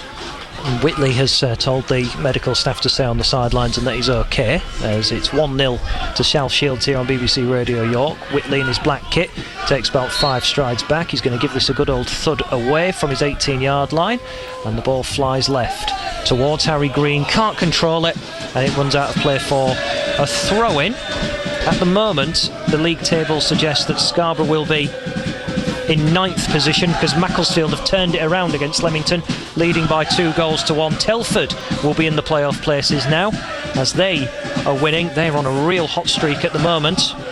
As Green, left wing position, plays towards Bennett. Brown, he will lift the ball high into the air, coming down with sleet on it as Waldron, who's been a lot calmer out of possession, plays to Rio Allen. They combine. Allen into the box on the right hand side. Shot comes in, deflected I think, and that's a corner kick. Yeah, better, good play. Good interplay between Jack Waldron and Rio Allen there. So left side corner kick. You know, Fletch, going back to we said Macclesfield and Telford are the 2 sides I worry about most. Macclesfield got a few games in hand. Telford look to be on a very good run. There'll be an FA Cup 4th round action this week, Macclesfield. There's a set piece though to keep our eyes on here. Lots of pushing and shoving at the back post. There's going to be a change in a moment for Scarborough as well. Theo Chapman is going to be making his way on, as Scott Henry just calls for calm and order at the back of the far post. Rio Allen or Harry Green, I think. I reckon Harry Green, personally. We shall see. We'll see the corner first. Lots of movement as the ball is really high. I don't even think it's going to land inside the penalty area. It's too strong. The wind catches it and behind for a goal kick. And Mike Seeley for Harry Green, I think. And the number that's up is Richie Bennett, who's coming off. sprints off. So not involved in the shots or the goals tonight. But Theo Chapman into the game. So 3 very nimble, attack-minded players in behind Stephen Walker. And I think Green is going into the 10 position. Yeah, I ain't got a problem with that. I haven't got a problem with that. That might cause them a little bit of a different issue. Harry Green's pace might change a little bit of things. So that's the first change that Jonathan Greening has gone for tonight. As we see Robson in possession for South Shields, trying to lift the ball forward, but referee has brought the game back, and I think he's given a free kick here for South Shields. Now, I think there was a bit of afters contact. I think Tinkler might have been caught, and then he protests that the game shouldn't have been stopped. I think Scarborough will be thankful of that. Yeah, he's made some strange decisions tonight, the referee, but he must have seen something we didn't. Well, I was watching the flight of the ball, to be honest. Yeah. As, it was minimal contact, I'd say. Yep. Dodds, right side of the area, tries to head it centrally. Thornton is able to just side foot the ball away as Dylan Morse has entered the game, came on as a substitute 5 minutes ago, and he wins a throw-in as Green lifts the ball out of play via a block for a throw-in. Notice Green there went over to the left-hand side temporarily. Chapman just dropping back in to offer a bit of support to Brown, but they have not been as clinical in this second half in creating things, South Shields, particularly down either wing, which is why they've gone for a midfield change in roles, but also trying to add a bit of protection in defence. South Shields now trying to get into the penalty area. Whitley has committed. This is trouble. Wide of the target, however, as Sedwin Scott, the top scorer, dragged the ball to the left. Shot with pace, but wide of the target. Yeah, made a decision early to come out. Ryan Whitley probably made the wrong decision, but thankfully for Scarborough, Scott just dragged his shot wide.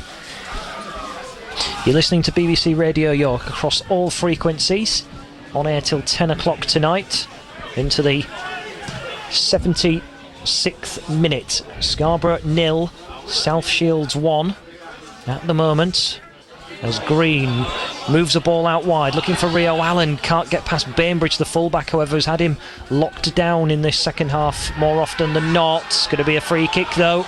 Willeji has given it away cheaply, had his hands on the back of his Marcus Scott, and down he went. So a free kick over just inside the Scarborough half. Changes wise, very limited. Duckworth and Gibson Booth are the only 2 outfielders that can come on now. Didn't perhaps bring Duckworth or Gibson Booth on and push Willeji and Brown further forward. That'll be what one thought, is push Willeji forward further. I imagine he'll go forward eventually. Yeah, I would think at some stage, yeah. Rolls, collects the ball unopposed in midfield, and now moves the ball out towards Dodds on this right hand side, tries to cross, a back turned Alex Brown blocks the shot. Robson tries to thread it through, but Thornton on the edge of his own area clears away. Comes out to Chapman in the left midfield position to Waldron. Waldron, a turn, and his pass is actually blocked, but kindly into the path of Chapman on this left midfield zone.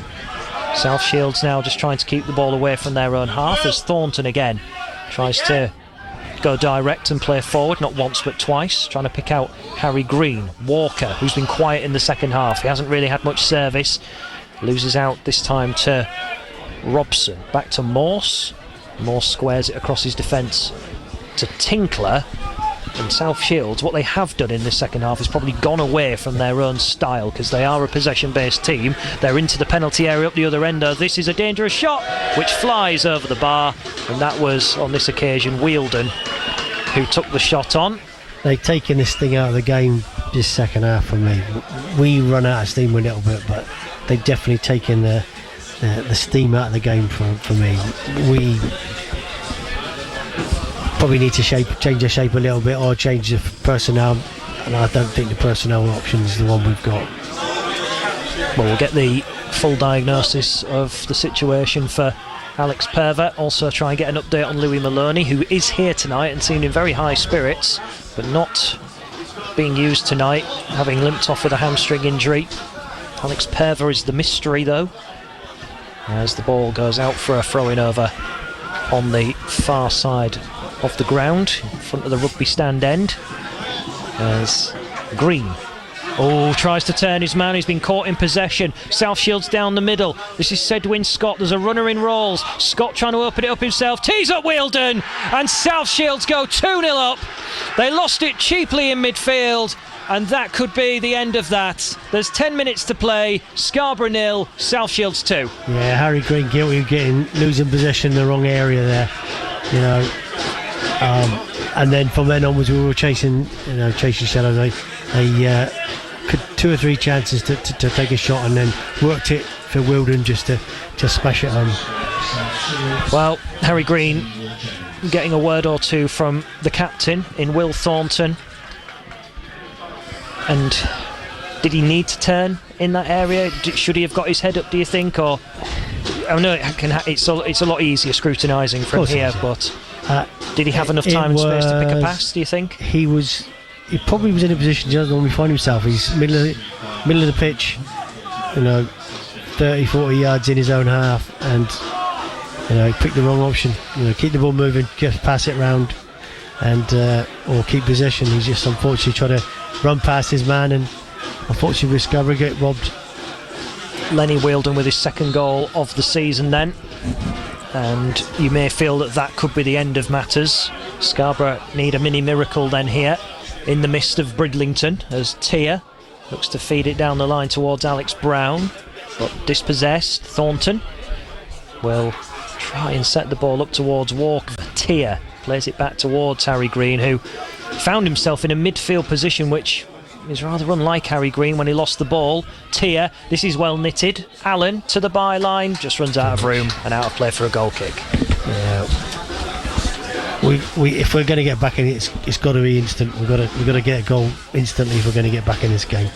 Well, a couple of the fans around us feel that it might be the end of the night, and they're going to make their way down to the town bar end to catch the last few minutes of action.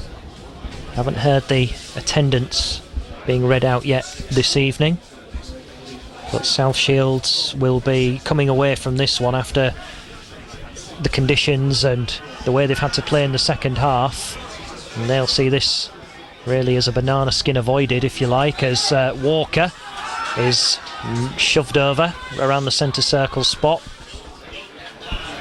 Will Jenkins got the goal, I beg your pardon, not Lenny Wielden. South Shields have credited it to him as a free kick. I think we can be excused, Fletch, because weather isn't that great, and the numbers aren't very clear on their shirts either. No, mud splattering as Green has the ball right side of the penalty area, and he will try and poke it through. I think just been a bit guilty of being a bit too cute at times with the ball just in the last few minutes, as a throw-in goes the way of Scarborough Athletic. They need a goal and they need it quickly. Throw-in taken, flicked by Hull, and there's just nobody else on the end of it, and it runs out harmlessly for a goal kick. It just feels like the tempo and the occasion is just slipping away here with 9 minutes to play, Darren Foreman. Yeah, just we're deflated, don't we? We look a bit deflated because, we were still in it. Even if they had come into this end, we're still in the game at 1-0. But I think 2 goals with such little time to go, it's difficult for Scarborough to come back from this. And Watson is taking his time with 8 minutes to play here on BBC Radio York of normal time. There will be a change coming up in a moment for the visitors. We'll bring you the latest scores from elsewhere in the National League North shortly as the ball pops back to Watson. Rio Allen isn't giving up the fight as Watson clears away. Waldron heads it in centre field, and Walker now tries to turn the ball out towards Waldron, who moves up into that right wing position, chested by Walker inside the box. He's got to try and create a little bit of space. Tees it back now to Weleji, who awkwardly moves the ball back to the wide side with Waldron, who runs down the line, stands up across. Oh, Watson's missed it! It's into the back of the net! Theo Chapman gives Scarborough Athletic hope. There's 7 minutes to play, and an error from the goalkeeper lost the flight of it, and Chapman just throws himself in the way. Scarborough 1, South Shields 2. Persistent play by Jack Waldron, worked his way back in. I think his initial cross took a deflection, looped up over the keeper. Not quite sure if Theo Chapman got enough on it to take it in, but I'm sure he'll be claiming it. Well, he led the flurry of bodies to try and touch it home. It might go down as an own goal, but I'm sure Chapman got something on it, and that just gives the match here at Queensgate a little bit of a grandstand finish. It's just a shame they didn't do it 3 or 4 minutes ago, Darren Foreman. Yeah, for sure. It'd been interesting if it got to 1-1. But we're still back. We've got ourselves back in it after saying we didn't think that we'd be back in it. We're back in it now. So South Shields go along from the kickoff, and Hull has caught Bainbridge on the edge of the penalty area. It's 50-50, and Scott Henry. He hasn't been booked already, though, has he? No, he hasn't. Gets the yellow card. Yeah, I was just started waiting panic for then in it. his thing. He brought the player down the edge of the box, but yeah, just heavy touch, unfortunately. And there's been a lot of that today. It's been windy conditions, pitch is slippery, so there's been a lot of false touches and balls run too far away from players, and that was a good instance. So, South Shields free kick. A look at the watch. 6 minutes of normal time, and South Shields have a free kick to the left of the penalty area, 20 yards from goal. And there's 3 in the wall for Scarborough, with Edgy to the left, Waldron to the right, and in between those is Rio Allen, as South Shields bounce the ball a couple of times. Jenkins over it, they go short, shot deflected and wide. It was Rolls who took the chance at a corner kick for South Shields, as Jenkins just asks the South Shield fans over on the far side, who've stood in the rain all evening, for a little bit of motivation to get their team across the line. Yeah, there's not a lot of cover over there, is there, to be perfectly truthful. Yeah, like you said, it's a grandstand finish with just that one chance. One chance is going to come your way, you've got to take it.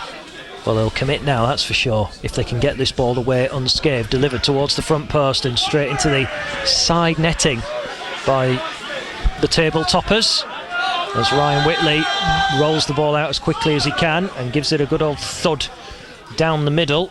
Harry Green jumps for it but can't win the contest, as Rolls just hits it away. But if South Shields fold into that kind of nature, Scarborough will be quite happy to just bank on putting people forward. They won't mind conceding again if they show some will and fight to try and get the equaliser at least. Will Edgy's header loses possession on the edge of the box. South Shields have it in their left back area. Bainbridge now lifting the ball away. Scarborough Athletic 1, South Shields 2 in the last 4 minutes of normal time. Ball is played long, clipped forward by South Shields, and Hull doesn't take a touch, he just hooks the ball over his right side to get the ball into the South Shields half, as Rolls controls it in the centre of midfield.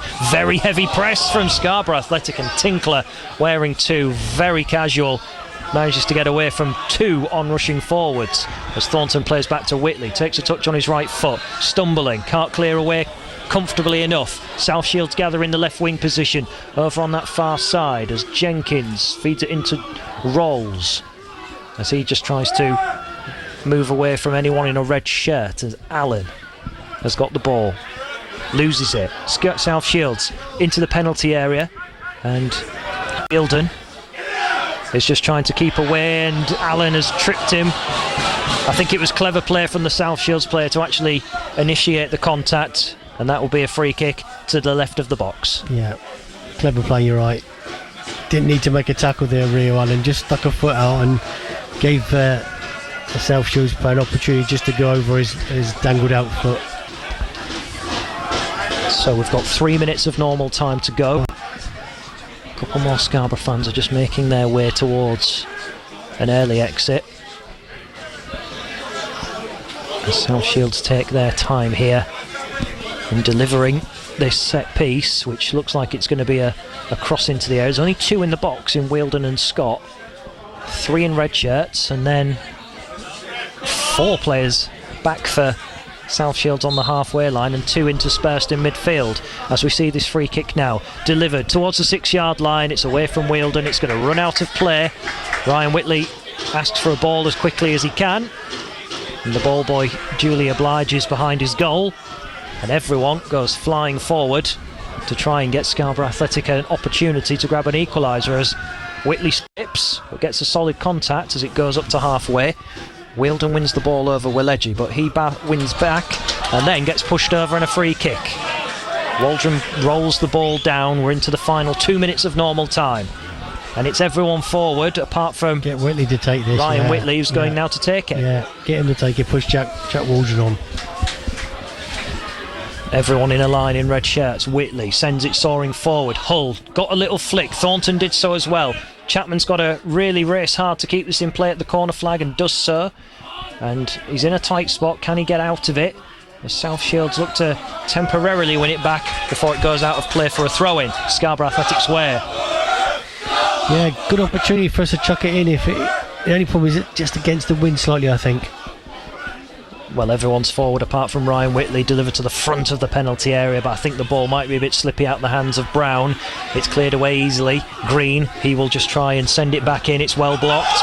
And now an appeal for handball against South Shields, who look to break forward here. Green has rushed all the way back with Wielden. They're up into the penalty area. South Shields with the shot wide of the target, and it was Sedwin Scott, who hasn't joined the goal scoring fun tonight, but he drags a shot wide of the far post into the final minute of the 90. Scarborough Athletic 1, South Shields 2. Harry Green just guilty there, having a touch too many again, and just got caught out, unfortunately.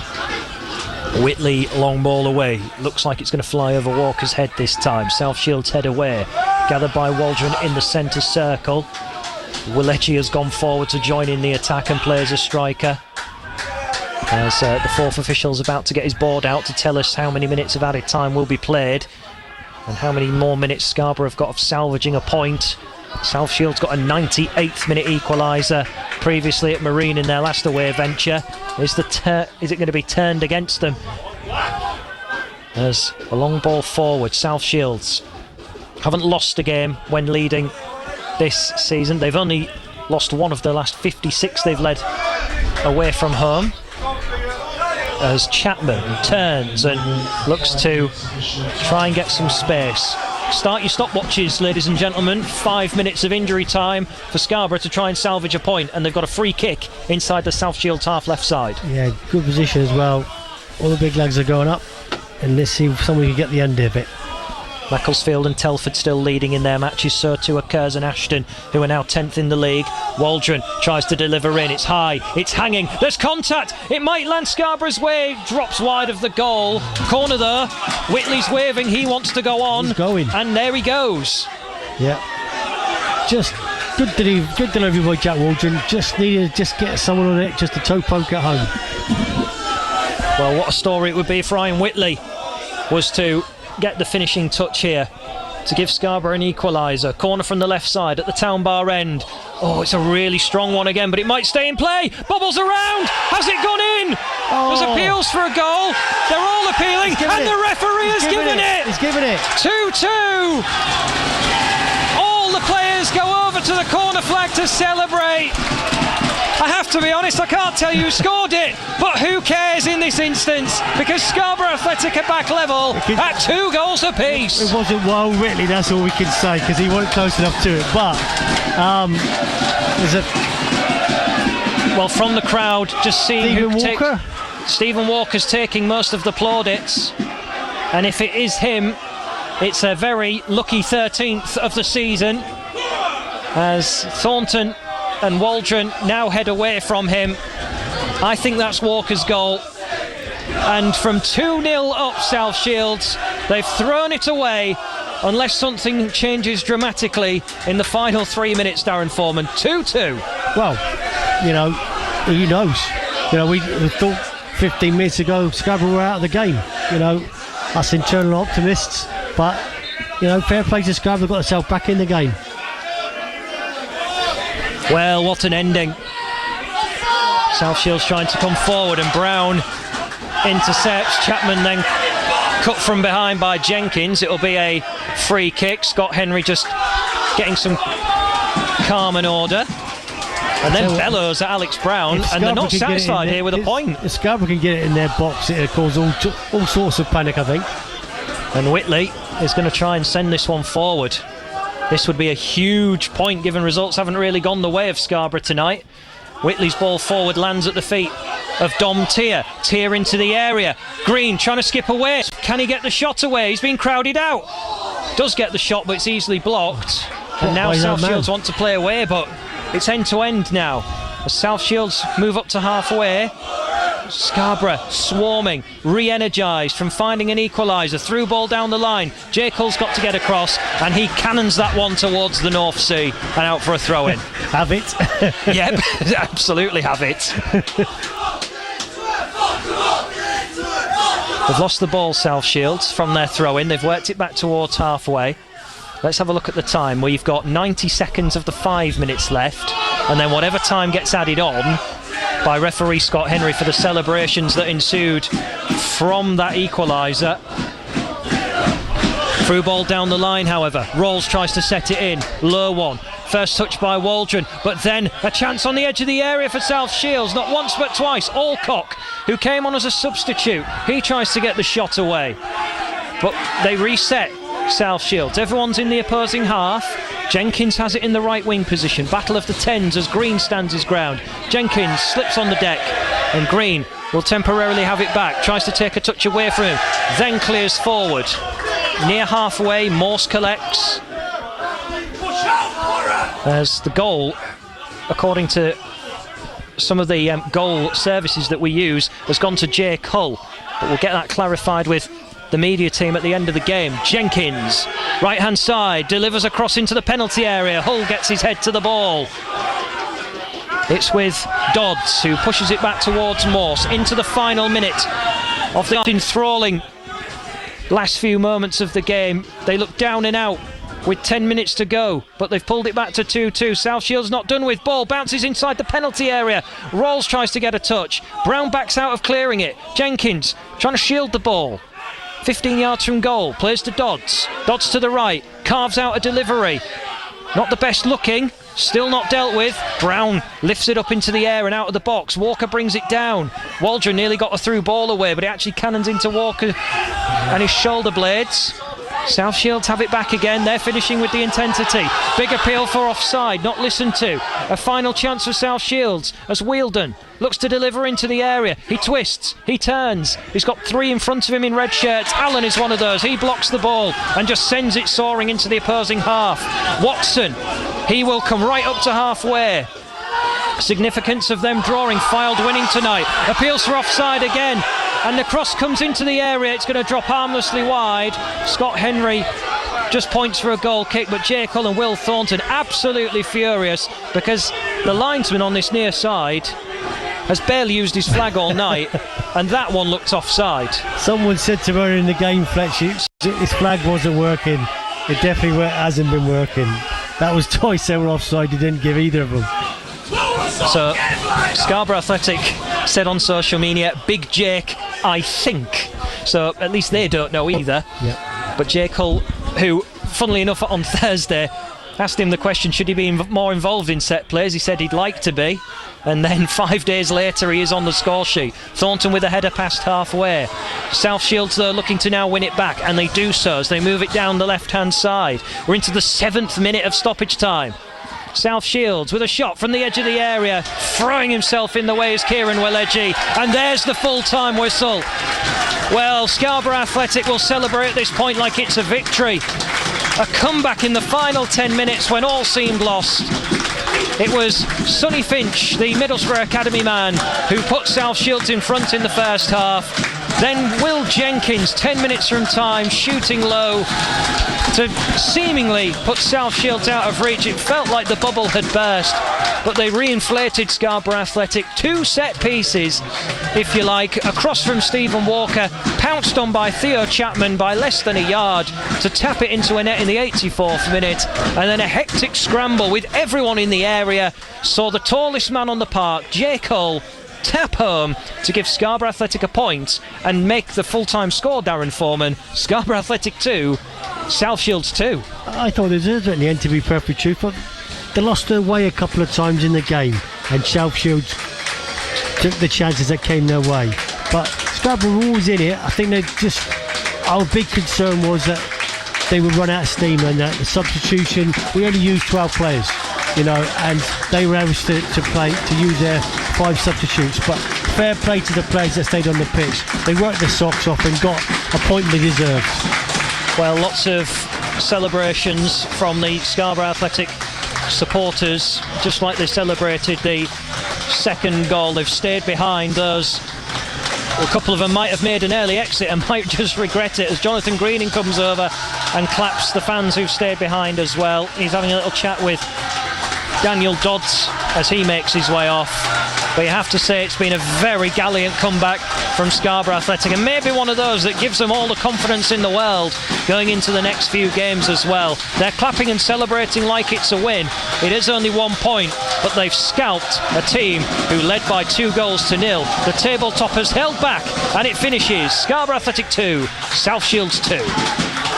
Launching Super League. Launching the Super League season on BBC Radio York, the home of York Knights. Through a gap, Johnny Thompson still going. Hingado! Hudson's got the ball down. The Knights are in again.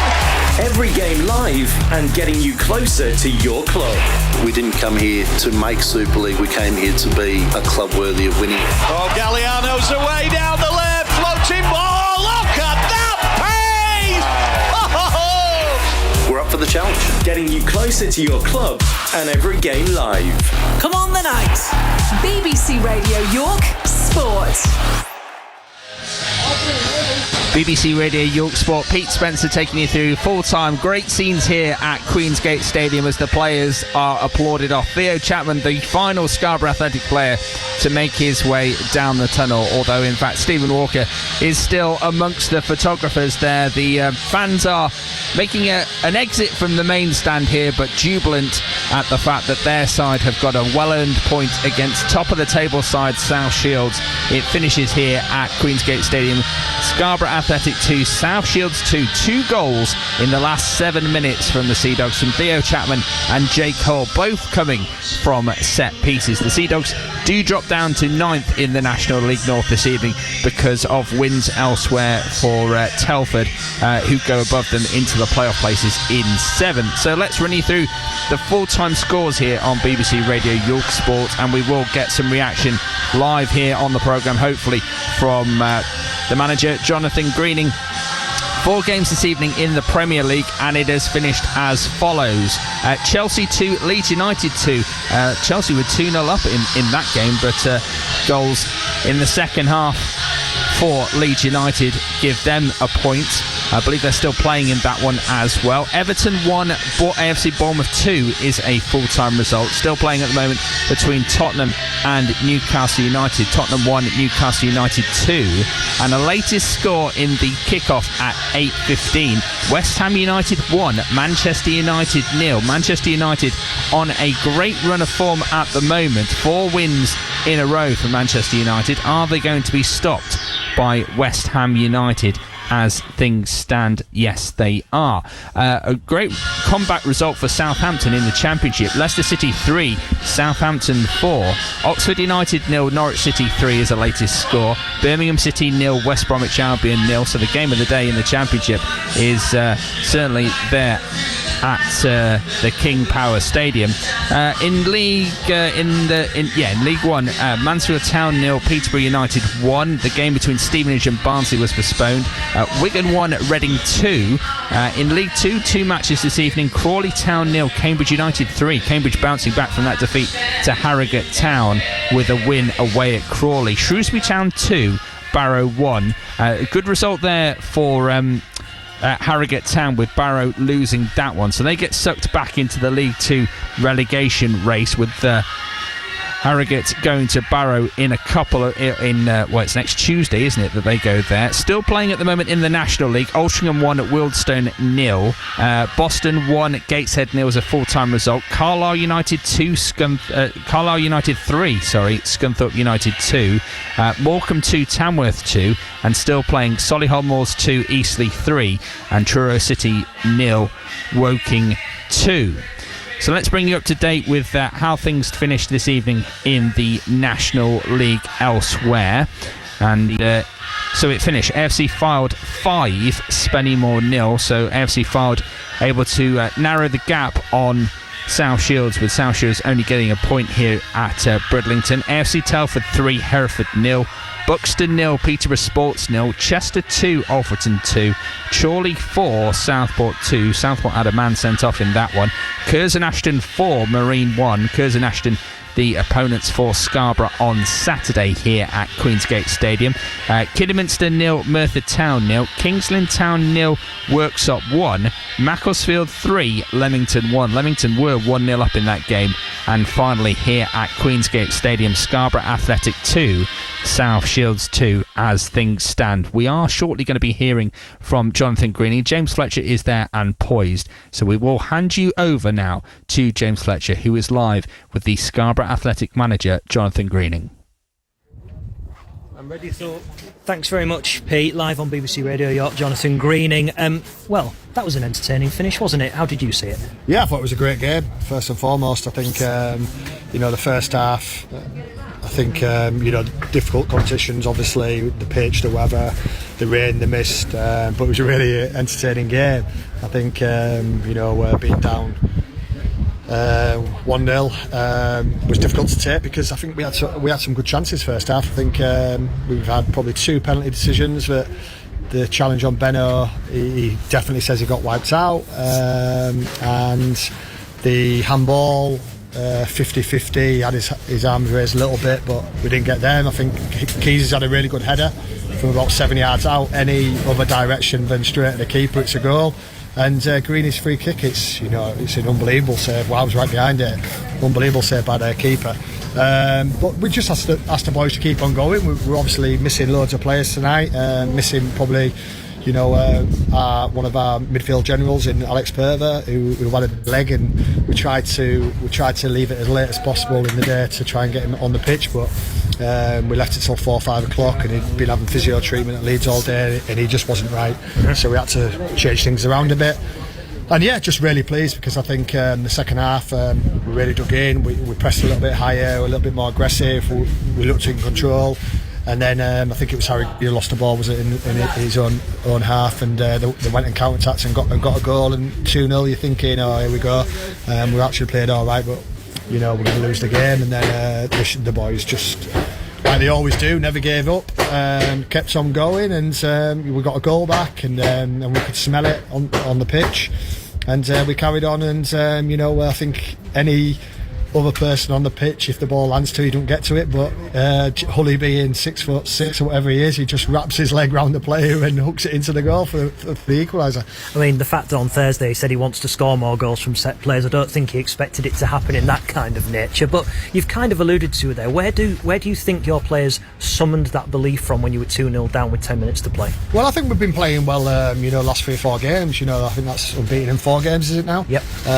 We haven't got the points on the board what we probably deserve, but we've been playing quietly confident over the last few weeks, and even with massive players out, like I mentioned, Pervs earlier, we've got Lewis Maloney out, Luca Corville out, like Alex Wells out, big players for us. And I thought Dante and Wally in midfield today were excellent. They were all over the pitch, their energy, their enthusiasm, and especially Wally, because he got an early yellow card, didn't he? So he had to play the rest of the game, without making any really difficult challenges, because otherwise he'd have got sent off. But I thought, the energy again tonight was superb. We're playing against a full-time team who get to work every day on the training pitch. That's why they're so good. They've got good quality players. all over the pitch. They get to work all week on playing out on the back, rotations in the field, wingers coming in and stuff like that. And they were a difficult side to play against. And I thought, our communication was good on the pitch today. We pressed well at times. They're always going to beat your press because they're good players. So it's about the reaction after that. And I thought we did that most of the time. A few lapses, a lap for the goal. But yeah, really pleased with the performance. And talk about South Shields and their playing style there. Did you expect them to come out for the second half really as direct as they did, with the goalkeeper trying to go longer than he had done in the first 45 minutes? Yeah, I think we tweaked the press a little bit, so we probably made them go a little bit more direct. We tried to lock on, be a little bit braver. Obviously we were a goal behind, so we had to try and take the game by its scruff of its neck. But I think they did probably go a little bit more direct, but that's probably down to us a little bit as well, and the pitch and the conditions, like I said earlier.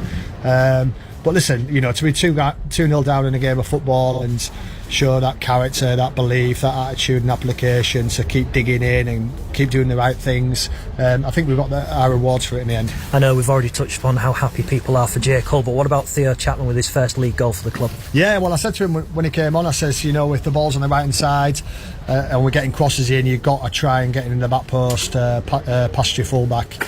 And he obviously listened to me, and he sneaked in at the back post. I think the keeper should probably come and get it, but I think he misses it completely. But you have to be in the area to put it in the back of the net, and I think it came off his thigh or his chest or something. But we'll take any goal, and like I say, that gives us the impetus to try and go on and get the equaliser. You're outside the playoffs tonight with results not going your way, but what does that send to the rest of the division, that you can hold the, I guess, runaway teams in Fylde and South Shields, because you've taken 4 points off them this season together? Yeah, well, listen, I think you know me well enough. You've been interviewing me for a while, that we always take one game at a time. We always try and put our best performance in, and we try and win the game.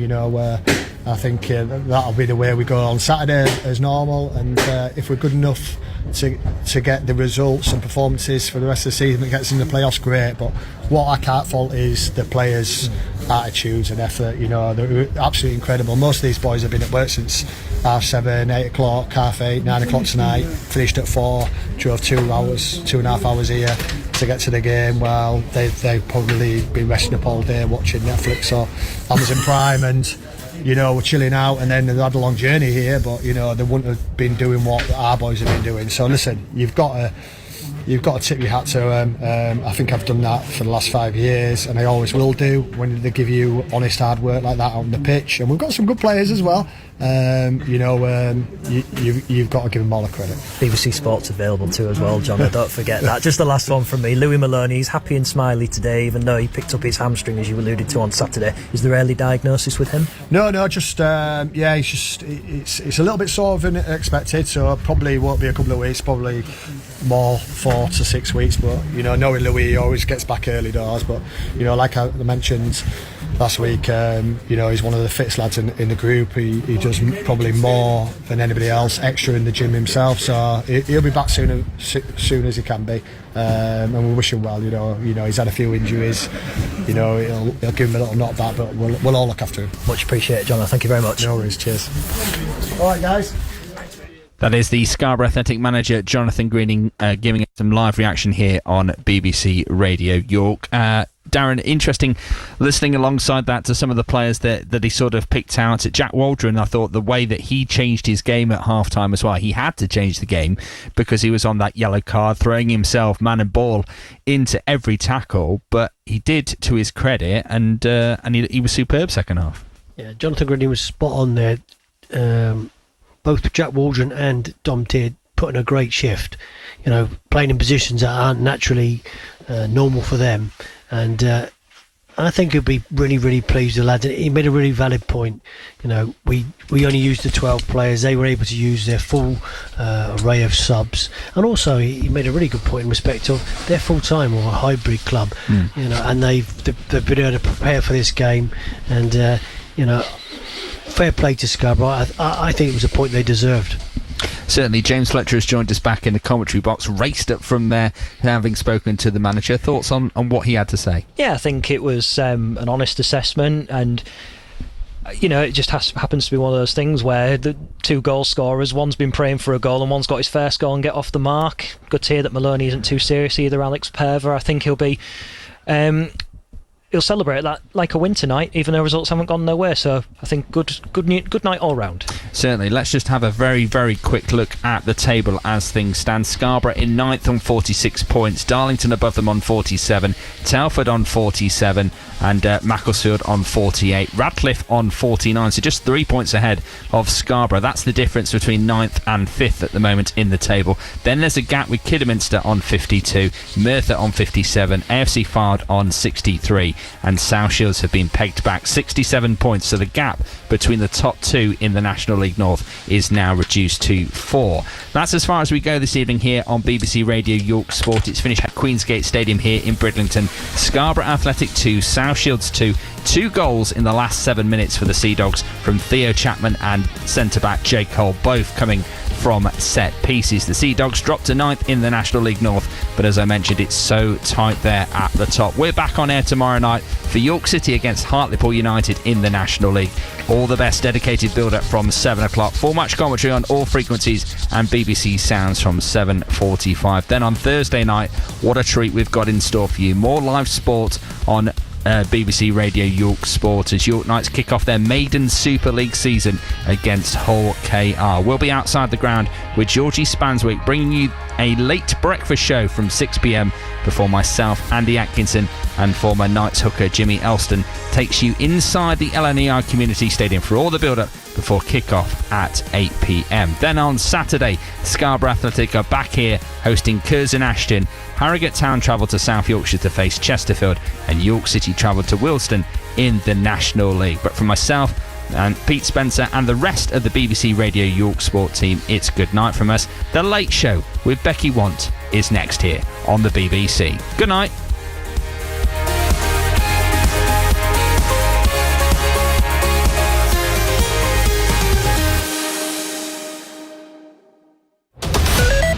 On the BBC Sounds app, on your smart speaker, Play BBC Radio York. and on your radio. The sounds of North Yorkshire is BBC Radio York. At 10 o'clock with the BBC News, I'm Vicky Carter. A 13-year-old boy has been arrested on suspicion of attempted murder after 2 boys were stabbed at a school in London this afternoon. Officers were called to Kingsbury High School in Brent, and 2 boys aged 12 and 13 have been taken to hospital, with one taken to a major trauma centre as a priority. Met Police say counter-terror officers are leading the investigation, but it has not been declared a terrorist incident. You were riding around the park looking for a victim. That's what a judge told a 15-year-old boy today in court. He's been sentenced to at least 13 years in custody for the murder of 12-year-old Leo Ross in Birmingham in January last year. The 15-year-old can't be named for legal reasons. He pleaded guilty last month. Mr Justice Chowdhury KC addressed Birmingham Crown Court earlier. You are now 15 years old and you were 14 at the time of Leo's murder. There is only one sentence the law allows me to pass for the offence of murder, and that is a life sentence. Due to the fact that you were under 18 when the murder was committed, the sentence is one of detention for life at His Majesty's pleasure. A woman who murdered her girlfriend with a kitchen knife and buried her body more than 15 years ago has been found guilty of murder. Derby Crown Court heard how 40-year-old Anna Podedvorna killed Isabella Zablotsky. Her remains were found in June last year in the garden of the house where the women lived together in Derby. She'll be sentenced tomorrow. A BBC investigation has discovered a musician sent explicit and pornographic photos and videos of himself to women for more than a decade. Yesterday, 46-year-old Ben Gunnery from London was given a 12-month suspended sentence, his third conviction in 4 years. Professor Claire McGlynn from Durham University is a leading expert on violence against women and girls and gender equality. I think there needs to be greater education amongst the public about just how serious this is, so that women feel able to come forward to the police and report it. We also need to see the police taking this more seriously. An inquest has heard that a woman shot dead by her father while she visited his home in Texas had argued with him about President Trump earlier that day.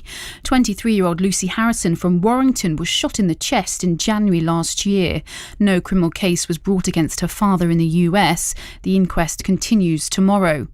In the Olympics, the British curling duo Jen Dodds and Bruce Emhout have narrowly missed out on a bronze medal at the Winter Olympics. They were beaten 5-3 by the hosts Italy. And in the Premier League, Bournemouth won 2-1 against Everton and Chelsea drew 2-2 with Leeds United.